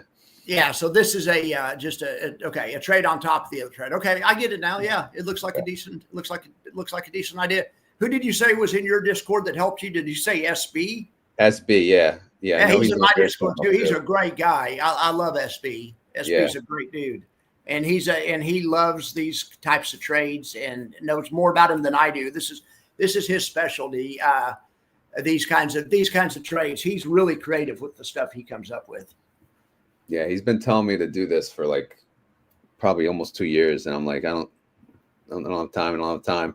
And I finally gave it a second. I'm like, wow, I'm actually having fun. It's like I just learned options again, right? It's because it's a different type. Yeah. So yeah, absolutely.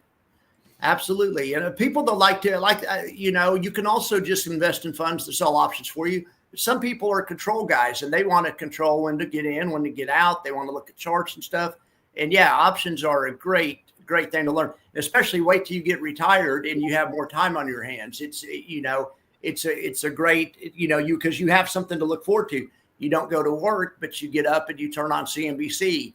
Then you get in Discord, and then you look on X, and it's like a job in itself, but it's fun, unlike work. So yeah, exactly.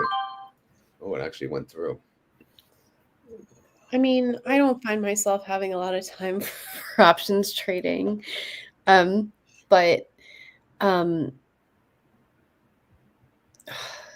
was going to say something witty, but no. I like having these cover call ETFs for things that I am not as familiar with how the stock behaves. And so I don't have to concentrate on literally like everything I'm interested in. I can just focus on like Mr. And then it's the hedge against owning the ETF stocks is me doing my own trades. So can I ask you guys a question about dividend stocks, especially the high yield? Okay, so, and this is in no way like I have no clue, so I'm really asking like I'm like a dummy. So let's say you are like a stock, Tesla, Nvidia, whatever, and you go for TSLY or whatever the other ones are. So here's what I did.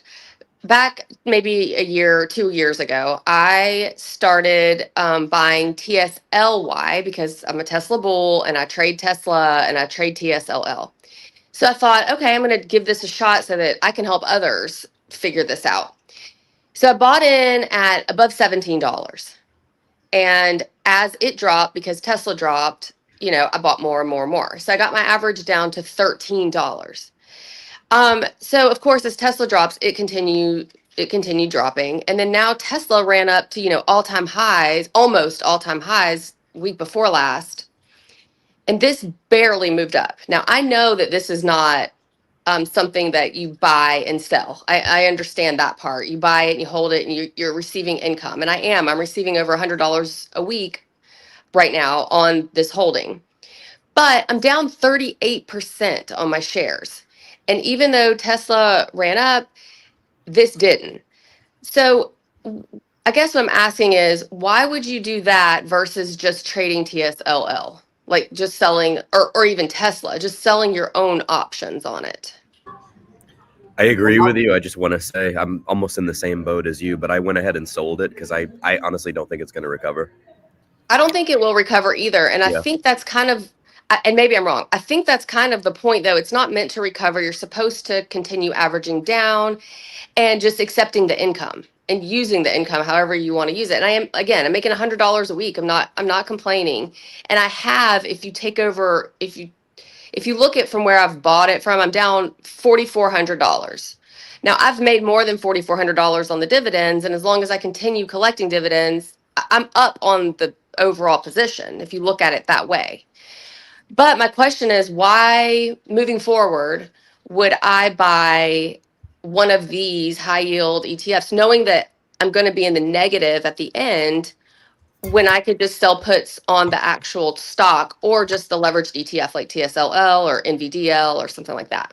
Yeah, first of all, you're not an idiot. This is exactly the question everybody's been having on, like, the conversation on Twitter and on YouTube lately.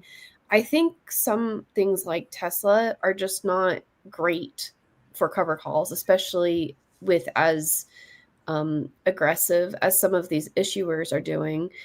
And so if you're losing so many trades and you're using synthetics and it's expensive to do it, then you really have to look at the underlying, and is it good? Like, is it a good underlying for the strategy? And I think when you look at like Coinbase and Tesla specifically, like, they just have too wild of a swing to them to have this aggressive of a strategy.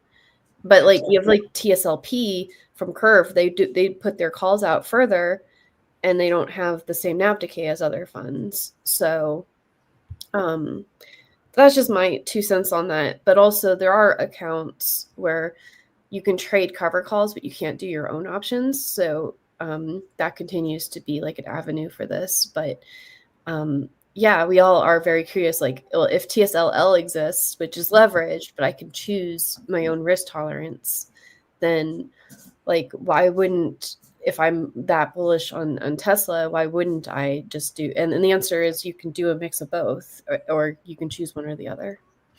Okay. I think part of the problem is I just went back. I don't know your exact dates, but I just went back a year and looked at if you'd bought Tesla and Tesla a year ago.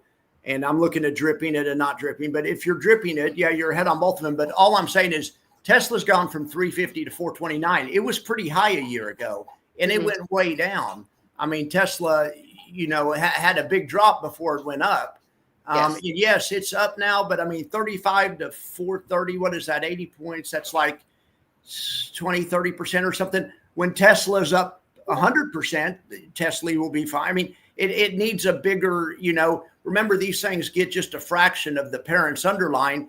Tesla's doing great the past couple of months, correct that Tesla is still in the dumps. But if Tesla can, you look at the ones that are successful, the high yield stocks that are successful, and it's because the underlying, like NVIDIA, NVDY, and it's because the underline's tripled in the last year. And the high yield stock is up 30%, and everyone's happy it's paying a dividend. You're getting 30% in NAV, the whole thing.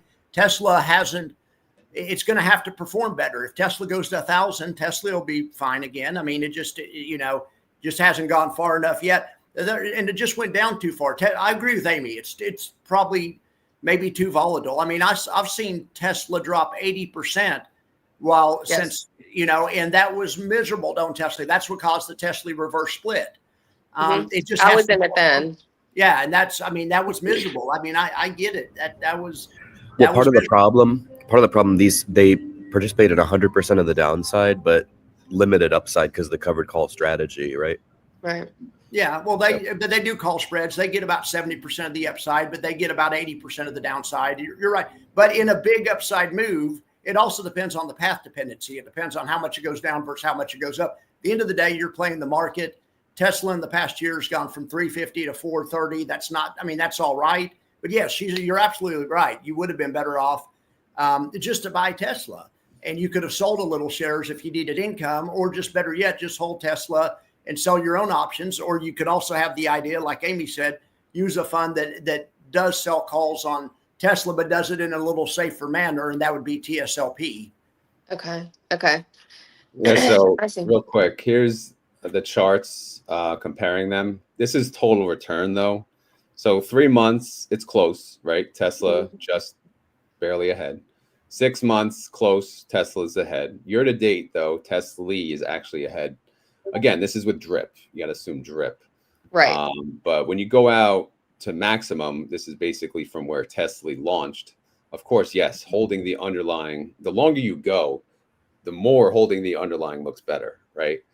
But I think the biggest issue that people have, like, even if you look at the year to date, even though Tesla's winning, people don't care about that. They're just looking at the stock price change. And when you look at that good God, right? 6% Tesla's up, Tesla's down 44. So obviously, when you look at it that way, there's no way around it. It looks horrible because people, they want to use the money. They want to spend their dividends elsewhere. They don't want to do drip.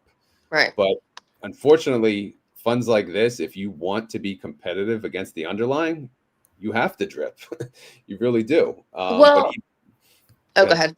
Well, I was going to say, here's my question. I understand the difference in investing in that and investing in Tesla. That's two different, like either you're a high yield or a dividend investor, or you're investing in a company. Like that's different. And I know you can compare the two, but that'll move around year after year. If Tesla drops, this won't drop that much probably. And anyway, but more my question is, why not just sell your own options on TSLL?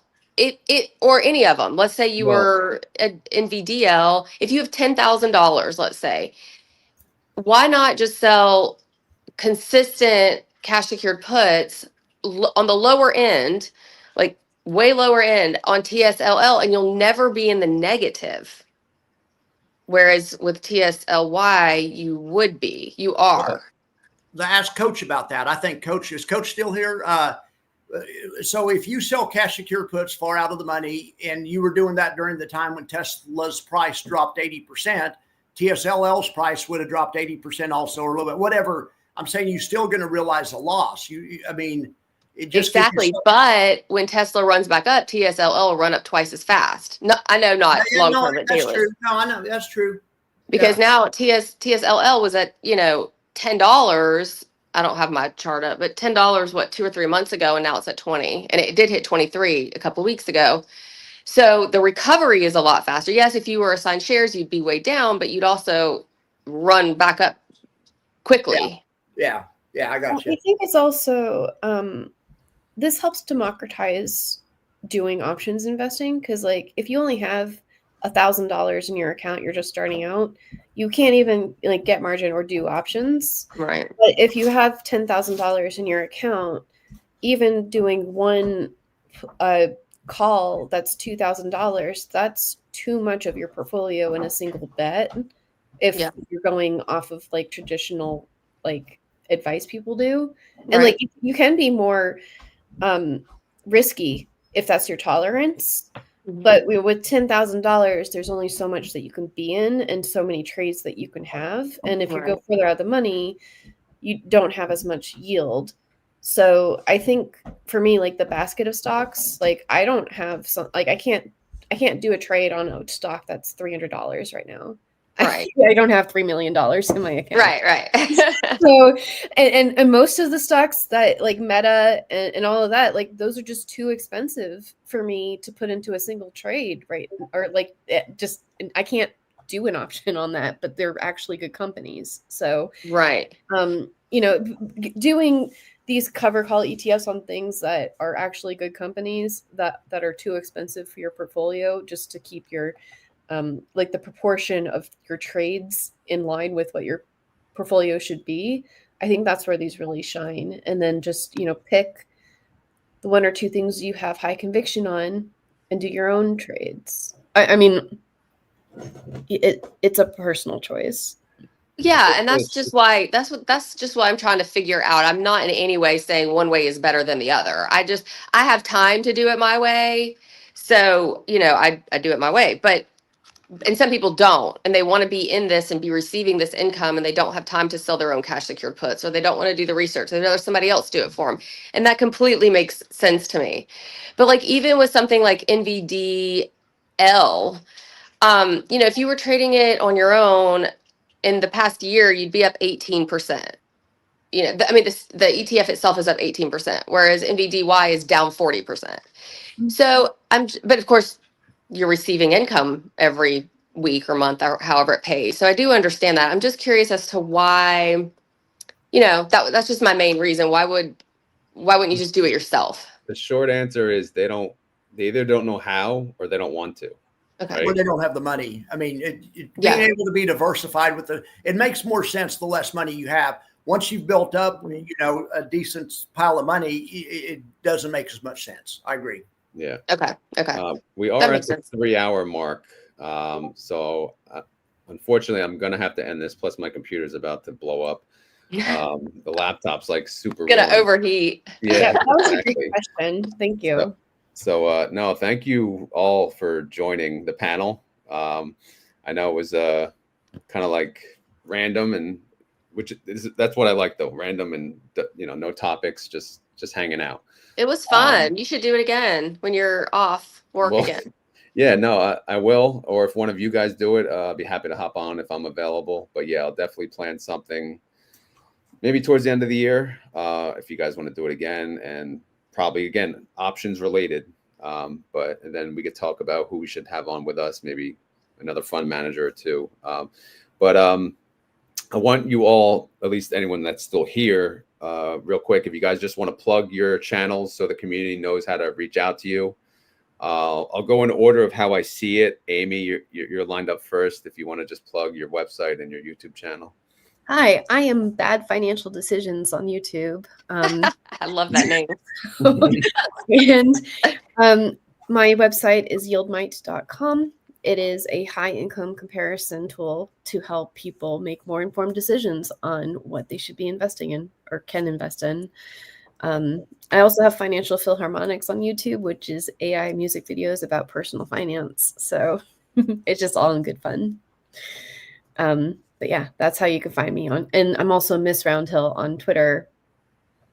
Yep. So tag her if you have questions. Max, you're next in line. I'm the cover caller on YouTube, and I'm Max Convexity Man on X. And yeah, come find me there. This has been great, Rod. Thank you very much. Yeah, thanks for being here. Coach, you're next up in line. So my channel is Live Off Dividends and Options Now. We were doing great until a couple of earnings came out this last week, but we're going to rebound. So yeah, check me out there. I have Twitter also, trying to get on all the socials. And yeah, thanks for doing this, Rod. This was great panel discussion here. Yeah, thanks for joining. Again, keep us posted on how that turns out, by the way. Sure, yeah. Tesla Groupie, you're up next. I'm Tesla Groupie here and Tesla Groupie on X. Option Right. seller, and I have a subscription on X. It's just $4 a month, but I have over 300 traders over there. We have a great time trading and mostly selling options. All right, Parabolic, you're up next. Parabolic Code on Twitter, and I'm not particularly focused on getting monetized. It's not really the goal of my platform, but I am interviewing remote viewer Liz Cross this Thursday. The show will be at 6:30 p.m. from 6:30 to 8 p.m. Eastern time, and encourage y'all to join. It's gonna be great. She's finance focused, but she can hit on any topic, any timeline. Yeah, anything you're interested in checking out into the future. She's a great one to ask. I'll be there. I already have it on my calendar. Yes, girl, yes. All right. No, thank you all for doing that. So for those of you, wait, let me make sure no one's on the, no, that's everyone. For those of you listening live or watching after, please give them a follow. Check out their channel, whether it's on Twitter, X, YouTube, whatever. These are all good people. They deserve a follow. Give them a chance, watch their content. I'm sure you'll love it. But again, thank you, the panel, the people that left, of course, thank you as well. I'm not going to run through the names. I'll probably forget someone. So as always, this is not financial advice. I am not a financial advisor. Neither is anyone else here. And this video is for fun and entertainment. So hopefully you had fun. Hopefully you're entertained. We'll do this again for sure. Again, I didn't know how it would work out, but I had fun. It was better than I thought it would be. But that's thanks to the panel. But that being said, I'll let someone from the panel do the keyword. I'm sure some of you know I do a keyword at the end of the video, but does anyone BBAI. BBAI. Damn, you jumped on top of that. BBAI is Cross your fingers for BBAI. So if you made it this far in the video, which is 3 hours and 8 minutes, there's a 1,189 watching, by the way, live on X and YouTube. So that's pretty good. And hopefully more after. So BBAI is the keyword. You got to type that in. And then we know you made it through the video. Thank you all again for joining. It was great. Hopefully someone else from the panel hosts something. We could support them as well if they want to, at least, you know. Again, it's 3 hours. It's a long time, but I had fun. Hopefully everyone else did. So yeah. Thank you again. We'll look forward to the replay. All right. Yeah, make sure Thanks, you Rod. watch it at least 5 times. All right. Yeah. All right. I'm on it. Have a good Thanks, one. guys. Bye, guys. Bye.